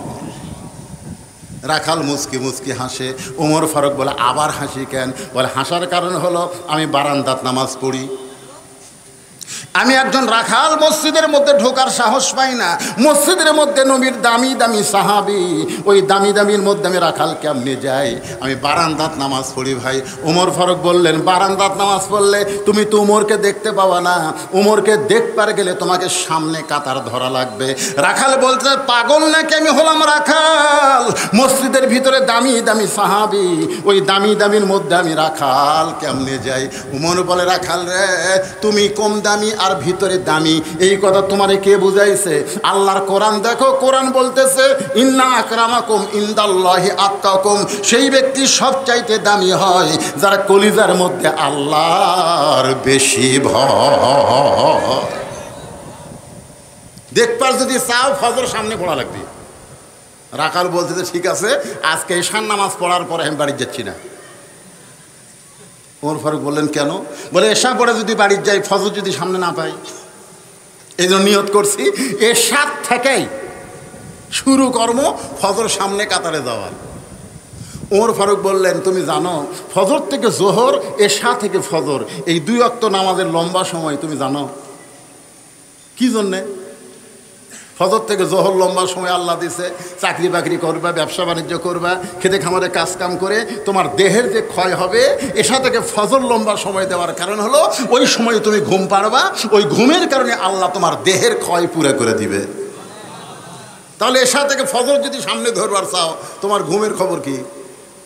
রাখাল বলতে, ঘুম যদি ধরে মসজিদের মধ্যে ঘুমাইয়া যাব। যেই বলছে মসজিদের মধ্যে ঘুমাবো, ওমর ফারুক চেহারা লাল করে বলতেছে, এই মসজিদে ঘুম পাড়ার দলিল দে। তুই যে মসজিদে ঘুম পাড়বি তার একটা দলিল থাকা লাগবে, ধরে কোন কথা ঠিক কিনা? মুসলমান দলিল ছাড়া কোনো কাম করবার পারে? ঘুম পাড়া তো দূরের কথা। সবাই জোহরের নামাজ পড়ে বাড়িতে গেছে, ওরা তিনজন 4 ফ্যান দিয়ে গল্প করতেছে। তিনজন কয় ফ্যান? 1-1 ঘন্টা হয় গল্প ছাড়ে না। দুই কান্দের ফেরেশতা কয় আল্লাহ সবাই বাড়িতে গেল, কিন্তু এই তিনটা তো বাড়িতে যায় না। এরা যে হারে গল্প করতেছে, মাথার উপর 4টা ফ্যান ঘুরতেছে, এর রেজাল্ট কি? আল্লাহ বলতে তোরকে কাম কি? ফেরেশতা কয় আমাদের কাম হলো লেখা। বলে লেখ লেখ। তো ফেরেশতা বলে আল্লাহ কি লেখবো? আল্লাহ বলতেছে যে সবাই বাড়ির যাওয়ার পরে এরা যে 3 জন 4টা ফ্যান ঘুরাচ্ছে, এই ফ্যান ঘুরাতে যায় কারেন্টের যে বিল উঠছে, এই বিল যদি এরা পরিশোধ না করে তাহলে জান্নাতে যাবার পারবি না। কারণ মসজিদ ওর বাপের জায়গা না যে ইচ্ছা মতো ফ্যান ঘুরাবি। জোরে কথা কন না কেন? ওমর ফারুক বলেন রাখাল আজানের গুরুত্ব দিও। আল্লাহ রাসূল বলেছেন আজান দেওয়ার সঙ্গে সঙ্গে যেই মুসল্লি মসজিদে পা দিবে তার আমলনামায় একটা উট কুরবানির সওয়াব হবে। আজানের গুরুত্ব দিও।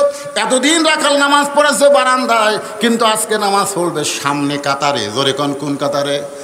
আপনারা বলেন তো, সামনে কাতারে যারা নামাজ পড়ে তারা আজানের গুরুত্ব কম দেয় না বেশি দেয়? রাখাল এতদিন বারান্দায় নামাজ পড়েছে, এবার ফজর আজান দেওয়ার সঙ্গে সঙ্গে রাখাল ওযু করে জোরে জোরে মসজিদের বারান্দায় চোখের পানি নিয়ে বলতেছে, রে বারান্দা, শুধু আজকের দিন আমাকে মাফ কর, উমরকে দেখার জন্য আমি একটু ভিতরে ঢুকতে চাই। এতদিন রাখাল ভিতরে ঢোকে নাই, আজকে ভিতরে ঢোকার সঙ্গে কোন পা? এ জোরে কোন পা? শুধু ডান পা দিলে হবে না। আল্লাহুম্মা আফতাহলি আবওয়াব রাহমাতিক, এই দোয়াটা পড়ে রাখাল ভিতরে ঢুকে যখন সামনে যাবার চায়, প্রত্যেকটা সাহাবী নড়ে সরে রাখালকে যাওয়ার রাস্তা করে দেয়।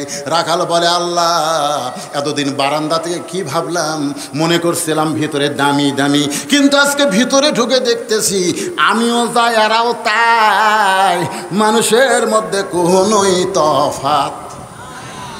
এতদিন ভিতরে ঢোকে দিত, আজকে এসপি সাহেব সামনে কাতারে যায় দেখে একজন মুসল্লি লাগবে, তাছাড়া কাতার পুরা হচ্ছে না। এসপি পিছন দিকে তাকায় দেখে দরজার বাইরে চৌকিদার খাড়া হয়ে আসে। এসপি ডাকতেছে আয়। চৌকিদার বলে না স্যার, আপনি এসপি, আমি চৌকিদার। এসপি বলতেছে বাইরের কথা ভিতরে কোস না, আয়। তুই চৌকিদার, আমি এসপি, এটা হলো বাহিরের কথা, ভিতরের কথা আলাদা রে। চৌকিদার বলে ভিতরের কথা কি কয়? হ্যাঁ ভিতরে ঢোক। যেই চৌকিদার ভিতরে ঢুকছে, এসপি দৌড়ে দেয়, চৌকিদার হাত ধরে বলতেছে আমার পায়ের গোড়ালির সঙ্গে গোড়ালি মিল করে খাড়া হোক। চৌকিদার বলে স্যার, খালি পায়ে দৌড়াদৌড়ি করি, পায়ের গোড়া কিন্তু ফেটে গেছে। আপনার তেলতলা গোড়ার সাথে ঘষটা লাগলে বিলেটের মতন দাঁত। একদিন আমার বউয়ের সাথে রাত্রে শোবার দেয়, পায়ের গোড়া গেলে বউয়ের পাওত লাগছে। বউ ঘুম থেকে লাভ যেটা বলে মহারণা মাপ দিলেন, তুমি আলাদা ঘরত যাও। পায়ের গোড়া ফাটলে বুঝবেন বিলেটের মতন ধার, এই জন্য ভ্যাজলিন দিয়ে শুধবেন। ধরে কোন কি দিয়ে গোড়াতে একটু ভ্যাজলিন দিয়ে তারপর শুধবেন। হঠাৎ যদি বইয়ের পাওত ঘোষণ লাগে অসুবিধা নেই। এসপি বলতে চৌকিদার রে, তুই যখন আমার গোড়ালির সঙ্গে গোড়ালি মিল করে দাঁড়াবি, তুই চৌকিদার আমি এসপি না, আমরা দুইজন ভাই ভাই। যেই বলছে আমরা দুইজন ভাই ভাই, চৌকিদার বলতেছে আল্লাহ ভিতরেই ভালো। আল্লাহ আল্লাহ বলতেছে আমি এই জন্যই তো বলেছি উদখুলু ফিস-সিলমি কাফা, ইসলামের মধ্যে পুরোপুরি ঢোক। এসপি চৌকিদার থাকবে না, প্রত্যেকটা মুসলমান হবে ভাই ভাই। জোরে বলেন কথা ঠিক কিনা?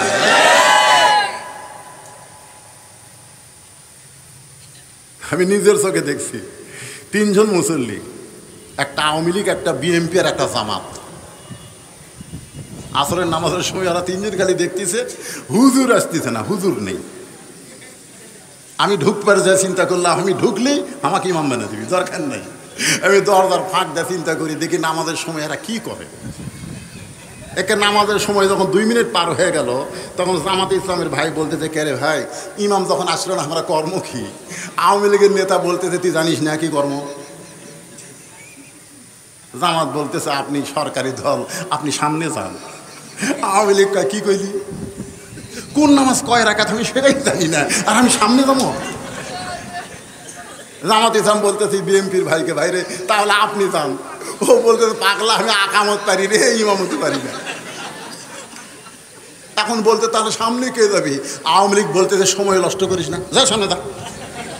ভাই ভাই আমি কিন্তু তুই জামাত আমি আওয়ামী লীগ ওই বিএনপি ওটার বাইরের কথা রে, ভিতরের কথা। আমরা তিন ভাই একসঙ্গে জামাত করতে চাই, এই জন্য নামাজের বিল পাস করা লাগবে। সমস্ত মুসলমান যখন জামাতে নামাজ পড়বে তখন আওয়ামী লীগ বিএনপি জাতীয় বাড়ি থাকবে না, সব মুসলমান ভাই ভাই হয়ে যাবে। জোরে কোন কথা দেখতে না।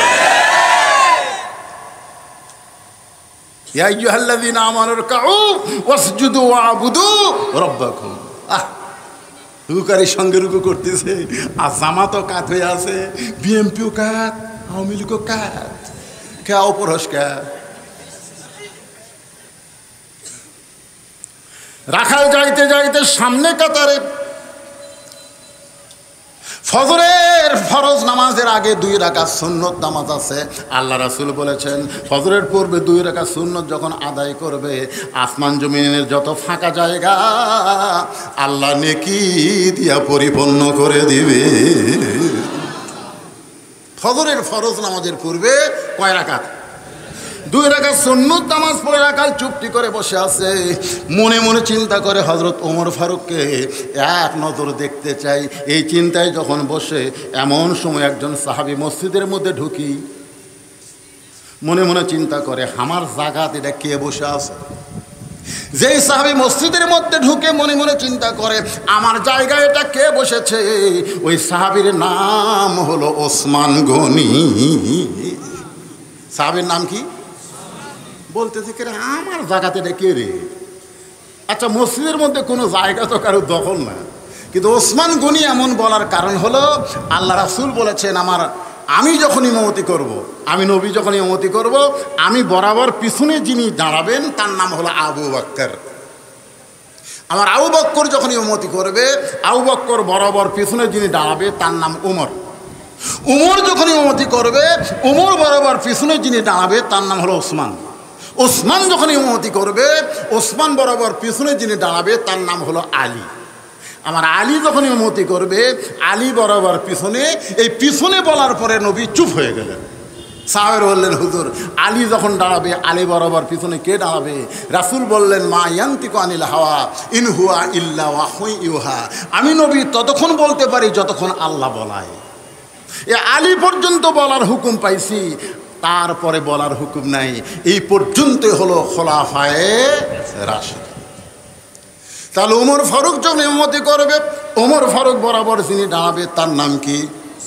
জোরে খান, তার নাম কি? কিন্তু আয়েশা দেখে জায়গা দখল। সাহাবীদের মধ্যে সবচাইতে নরম কলিজার সাহাবী আবু বকর আর ওসমান। ওসমান মনে মনে চিন্তা করে এতে কে বসে আছে, দরকার নেই। পাশে তাকায় দেখে ফাঁকা জায়গা, ওই ফাঁকা জায়গার মধ্যে 2 রাকাত সুন্নতের নিয়ত করছে। 2 রাকাত সুন্নত নামাজ শেষ করে রাখালের দিকে তাকাছে, কিতাবে আছে 3 বার। জোরে কোন কয়বার? আমার জায়গায় বসে আছে এই লোকটা কে, একটু দেখা দরকার। দেখার মতোই ভালো করে তাকাইছে।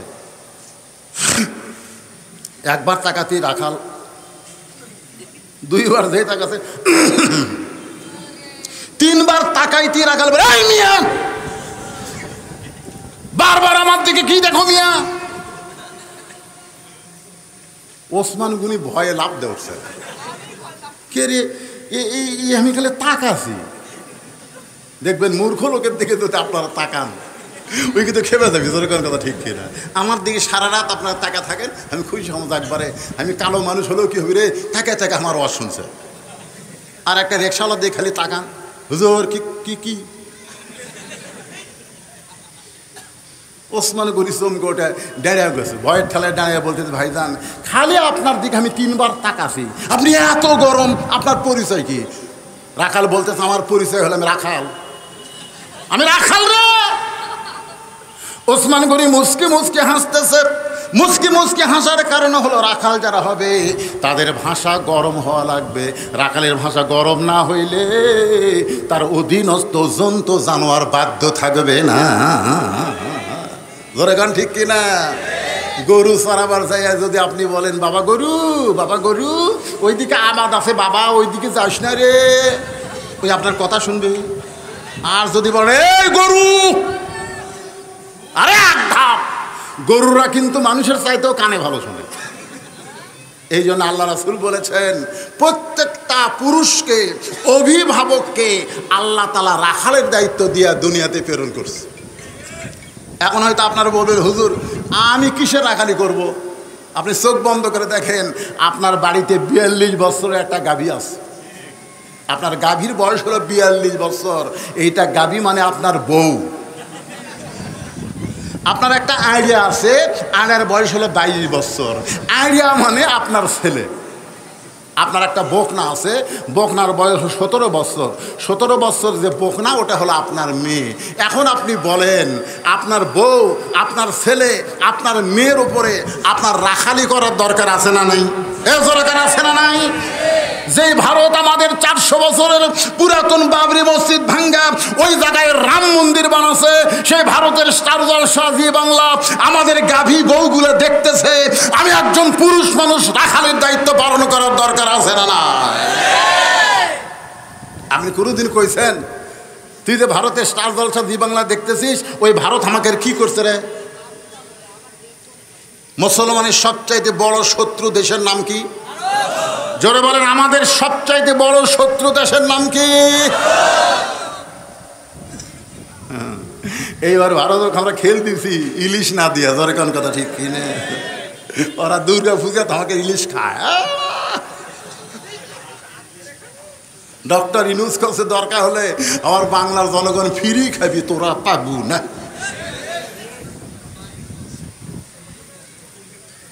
ভারত পেঁয়াজ বন্ধ করে দিল, আমাদের বাংলাদেশের লোক কয় পেঁয়াজ খাবো না রে। ভারত কয় এখন আর শুল্ক লাগবি না, এমনি এমনি খাবাই। আপনি মনে করতেছেন আমরা ভারতের দিকে তাকাই না, ভারত আমাদের দিকে তাকায় থাকে? জোরে গান কথা ঠিক কিনা? যদি কোরআনের সমাজ চলে আমেরিকা ভারত লাগবে না। আল্লাহ বলে আমার দিকে নজর দে, আমি তোর দিকে নজর দিব। দুনিয়ার কোন শক্তি মুসলমানের ধারে কাছে আসতে পারবে না। হায় হায় হায়, আপনাদের 17 বছরের মেয়েটা কি ভার্সিটি ভাইরের নাম কি কোনো খেয়াল হয়? Bout bout. আপনার মেয়েটা যদি ওই ভার্সিটি পড়ে, 17 বছর বয়সের মেয়েটার দিকে আপনার খেয়াল করার দরকার আছে না নাই? ওই যে পরিমণি হয়ে খালি গামছা, ওন্না গামছার মতন গলার দেয়।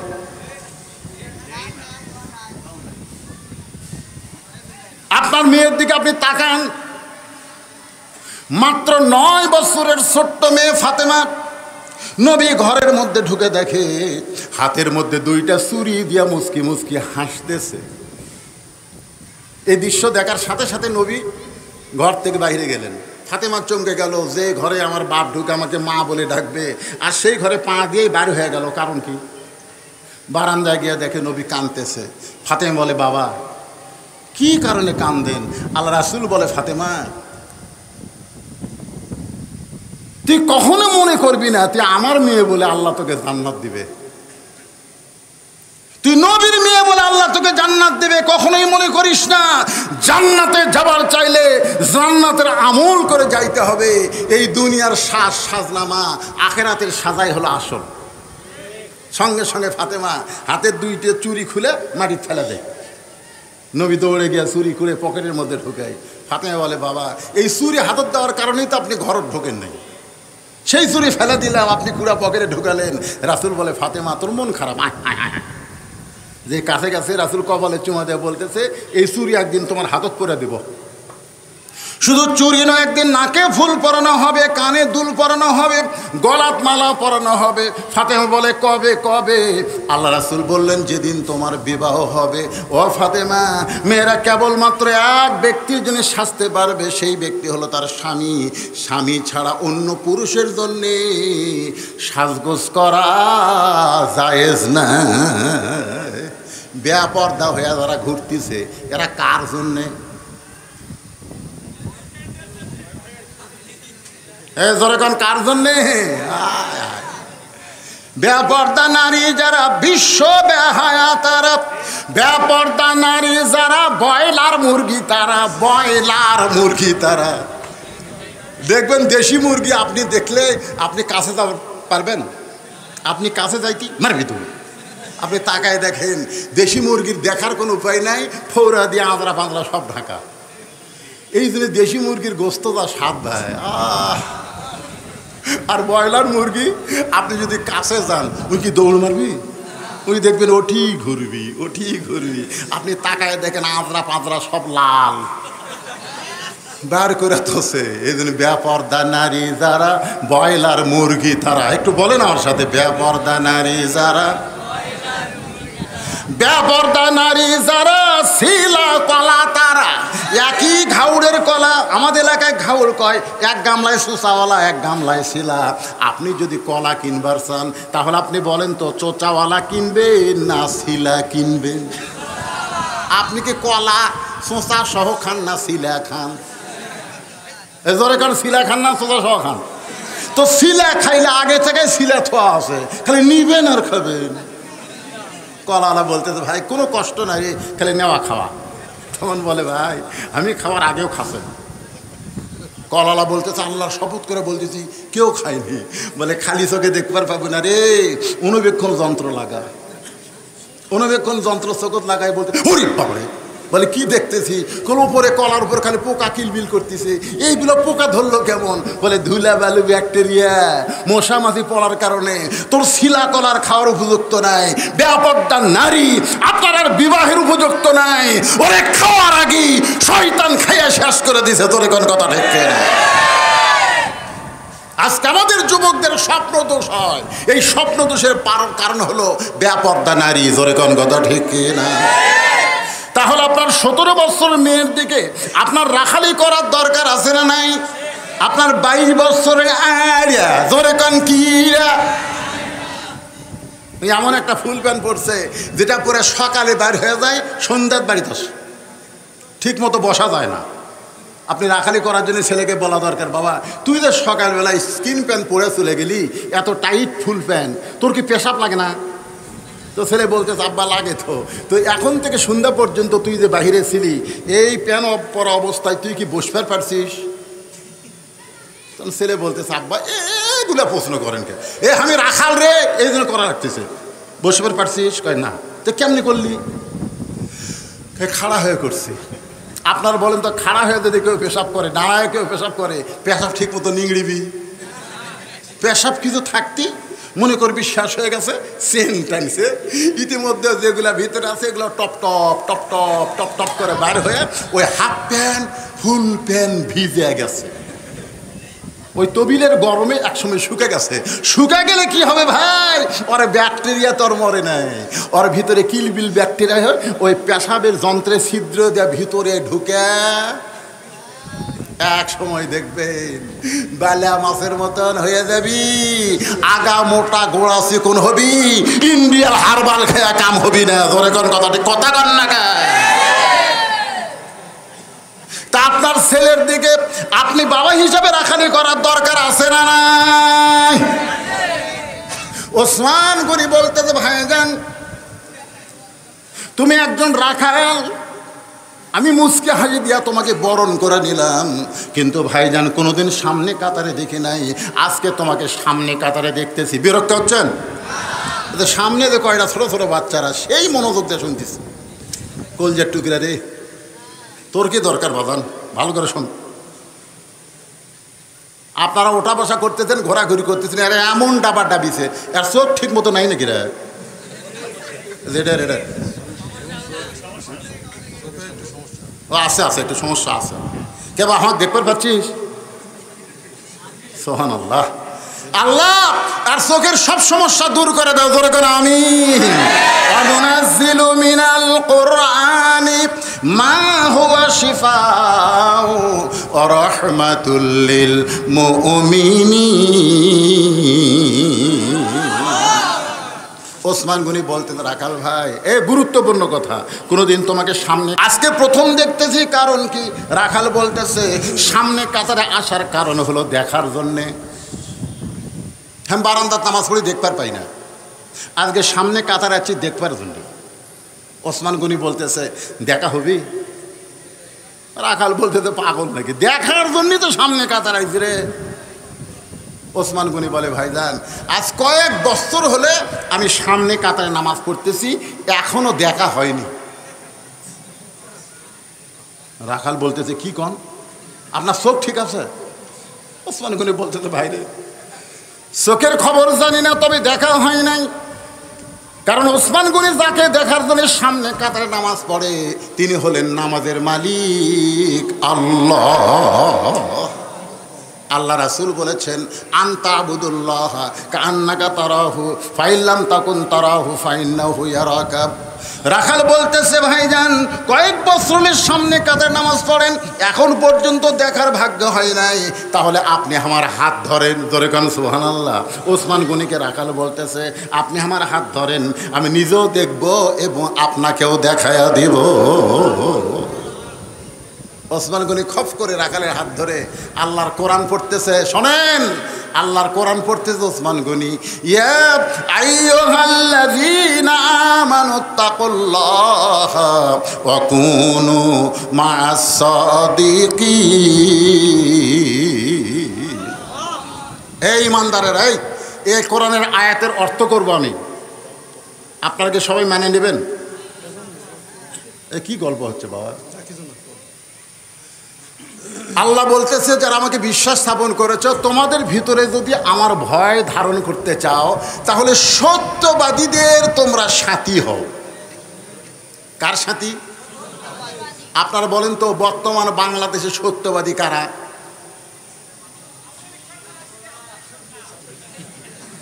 না না না না, আমি কোরআনের মাহফিলে ঠাট্টা করার জন্য বলতেছি না। যদি সঠিক উত্তর দিবেন না পারেন তাহলে চুপ থাকবেন, আর যদি পারেন তাহলে বলবেন। এক ভাই কইছে, অবশ্য ভাইয়ের কথা ডাইরেক্ট হয়নি, অ্যাঙ্গেল হচ্ছে, মানে এমনভাবে বলতে তারা আল্লাহ ভয় করে। এখানে বলা হচ্ছে অকুনু মা'আস সাদিকিন, সবচাইতে সত্য কথা হলো যারা কোরআন হাদিসের কথা বলে, কোরআন হাদিসের আন্দোলন করে, কোরআনের দল করে, কোরআনের শাসন চায়, তারাই হলো সত্যবাদী। জোরে কোন কথা ঠিক না? তাহলে আগামীতে যদি কোরআনের পক্ষ থেকে আপনাদের ডাকা হয়, কারা কারা এই কোরআনের পক্ষে আসবেন? দুই হাত তুলে আমরা আল্লাহকে একটু দেখান। লিল্লাহি তাকবীর। আল্লাহ হাত টান টান করেন। আল্লাহ এই হাতগুলো কবুল করেন। জোরে কোন আমিন। এখন হাতগুলো নামান ভাই।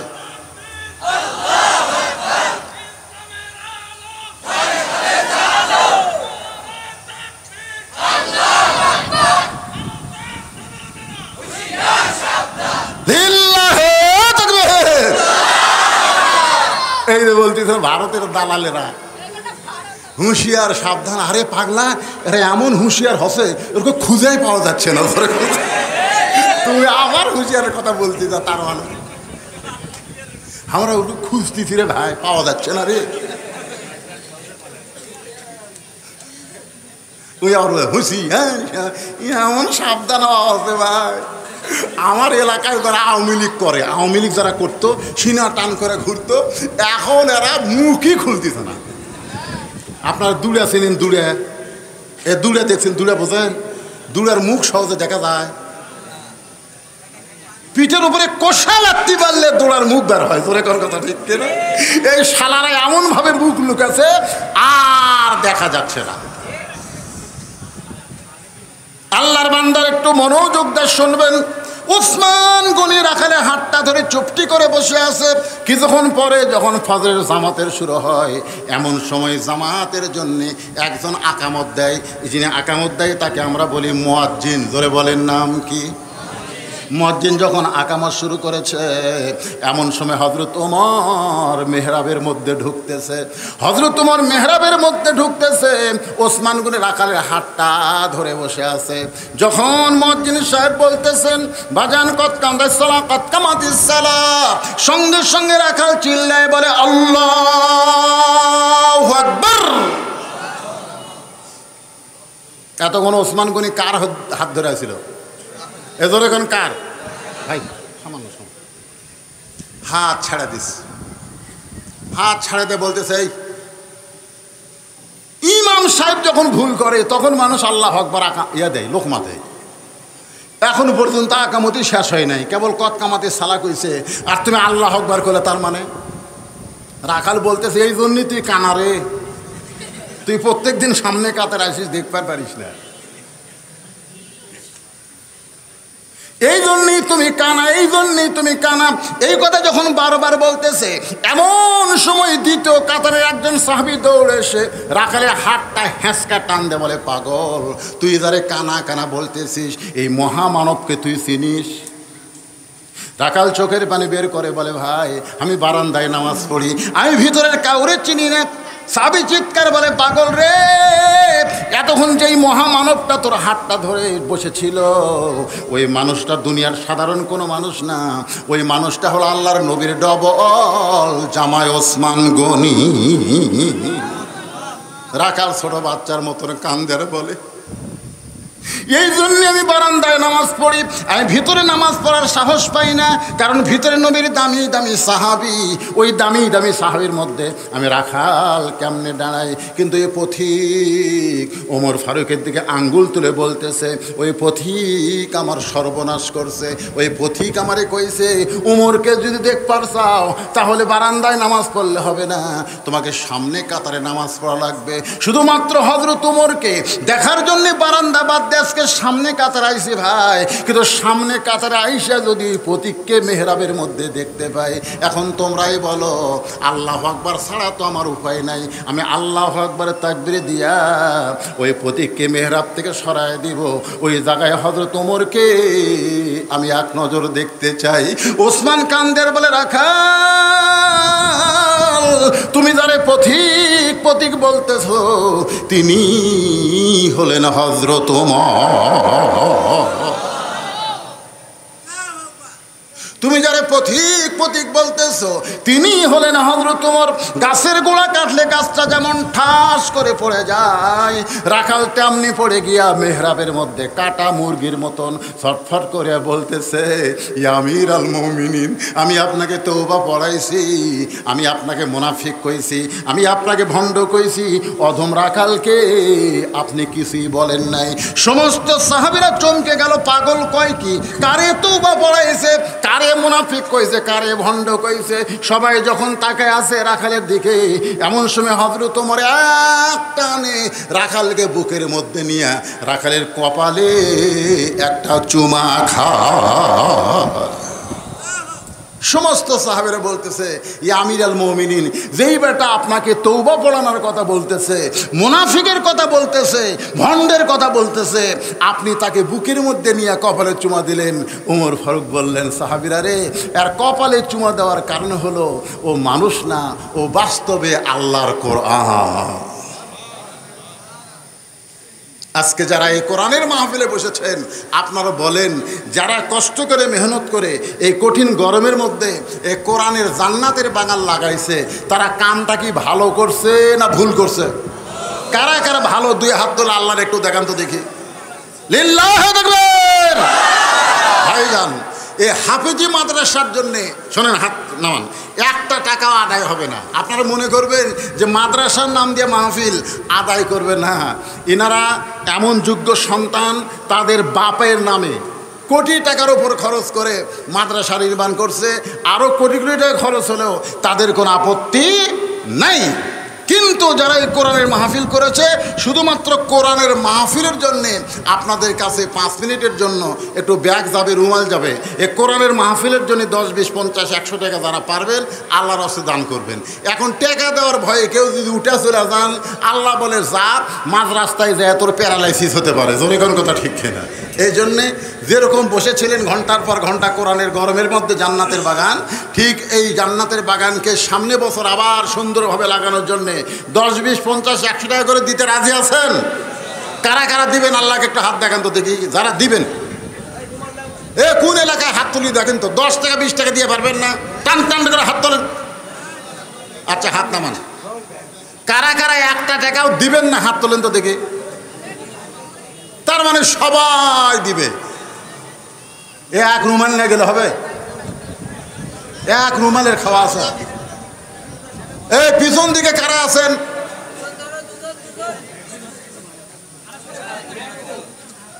এ বাবা, এই ব্যাগ নাই, ব্যাগ নাই কেন? এই রুমালও তো আবার ধরে কেন? আর রুমাল নাই?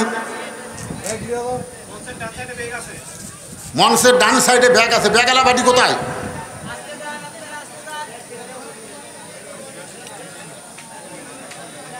কেউ যদি মনে করেন হুজুর আমি ব্যাগের মধ্যে গামছার মধ্যে 5-10 টাকা দিব না, এই 500, 1000, 2000 টাকা দিব, তাহলে মঞ্চে এসে দিতে পারেন, অসুবিধা নেই। এই ফাঁকে একজন আল্লাহর একজন বান্দা এই কোরআনের জন্য 500 টাকা দান করেছে। এরকম যদি কেউ থাকেন যে আমি 500, 1000 দিব, তাহলে ব্যাগের মধ্যে না দিয়ে টেজে আসে আপনার দেন, যদি কেউ থাকেন এরকম আল্লাহর বান্দা। এই যে একজন যুবক কোরআনের জন্য 100 টাকা দান করছে, আল্লাহ দানকে কবুল করেন, আল্লাহুম্মা আমিন। আপনাদের জন্য তো মোনাজাত আছে না নাই? এতগুলো মানুষ না একটা মোনাজাত করবো, ভাই দান করবে। আমার মা বোনের আল্লাহর হস্তে দান করেন মা, আমি আপনাদের জন্যে, আমি আপনাদের বিরুদ্ধে কোনো ওয়াজ করিনি মা, আমি পর্দার কথা বলেছি। আপনি পর্দা নিশি হবেন, মা ফাতেমার সঙ্গে আল্লাহ আপনাকে জান্নাত দিয়ে দিবে। এই ওঠা বসা করেন না, 5 মিনিটের মধ্যে মাহফিল শেষ। তো হতে পারে আজকের মোনাজাত আমার আপনার জীবনের শেষ মোনাজাত। হ্যাঁ, এখানে ব্যাগ, একটা ব্যাগ দেন, এটা এগুলো বাতাস উড়ে যাচ্ছে তো, দেন।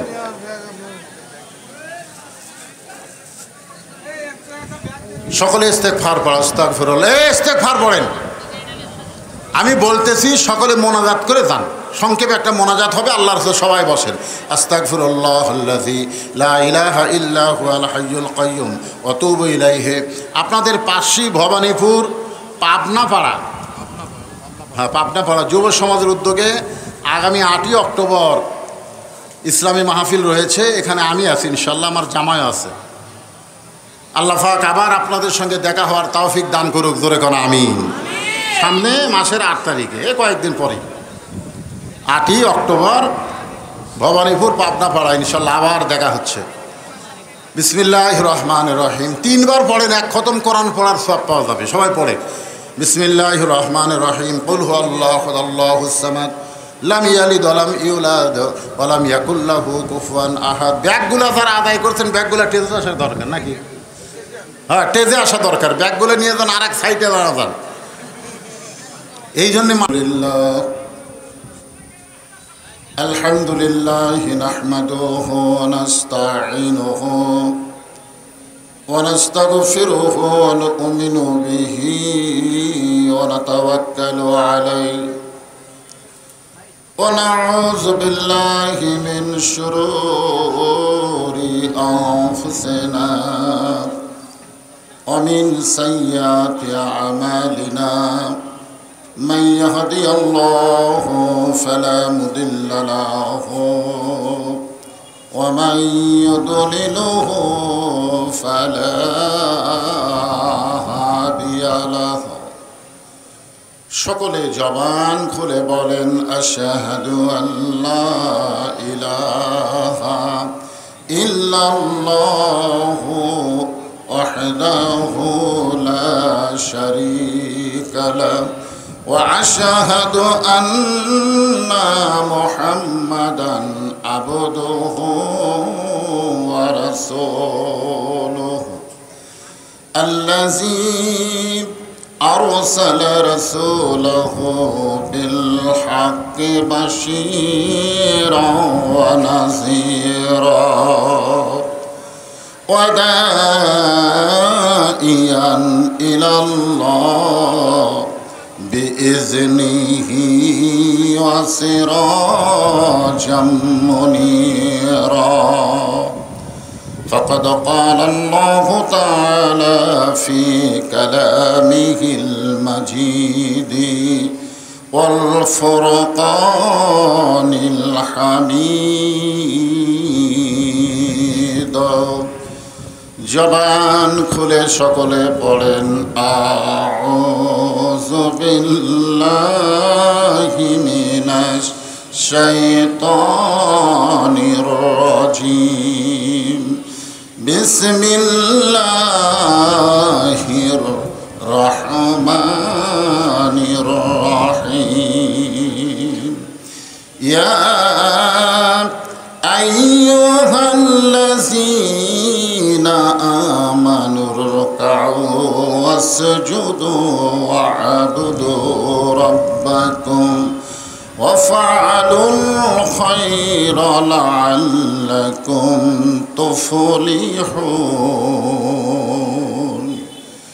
إِنَّ اللَّهَ وَمَلَائِكَتَهُ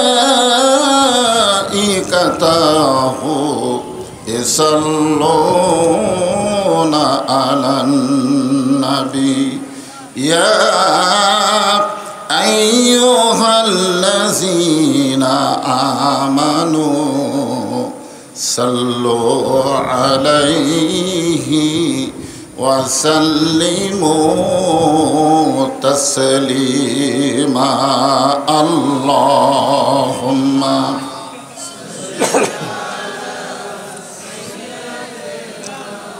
মাইক একটু ক্লিয়ার করো, ভুম ভুম করতেছে। وعلى آل سيدنا شفيعنا উহুদের ময়দানে রাসূল ভেঙেছ দান দান তথা রেখেছ এ জমিনে ইসলাম। উহুদের ময়দানে রাসূল ভেঙেছ দান দান তথা রেখেছ এ জমিনে ইসলাম। ভুলে গেছি মোরা সে রাসূলের বিধান, ভুলে গেছি মোরা আল্লাহরই কোরআন, নামেতে শুধুই মুসলমান। সাল্লাল্লাহু আলা মুহাম্মাদ সাল্লাল্লাহু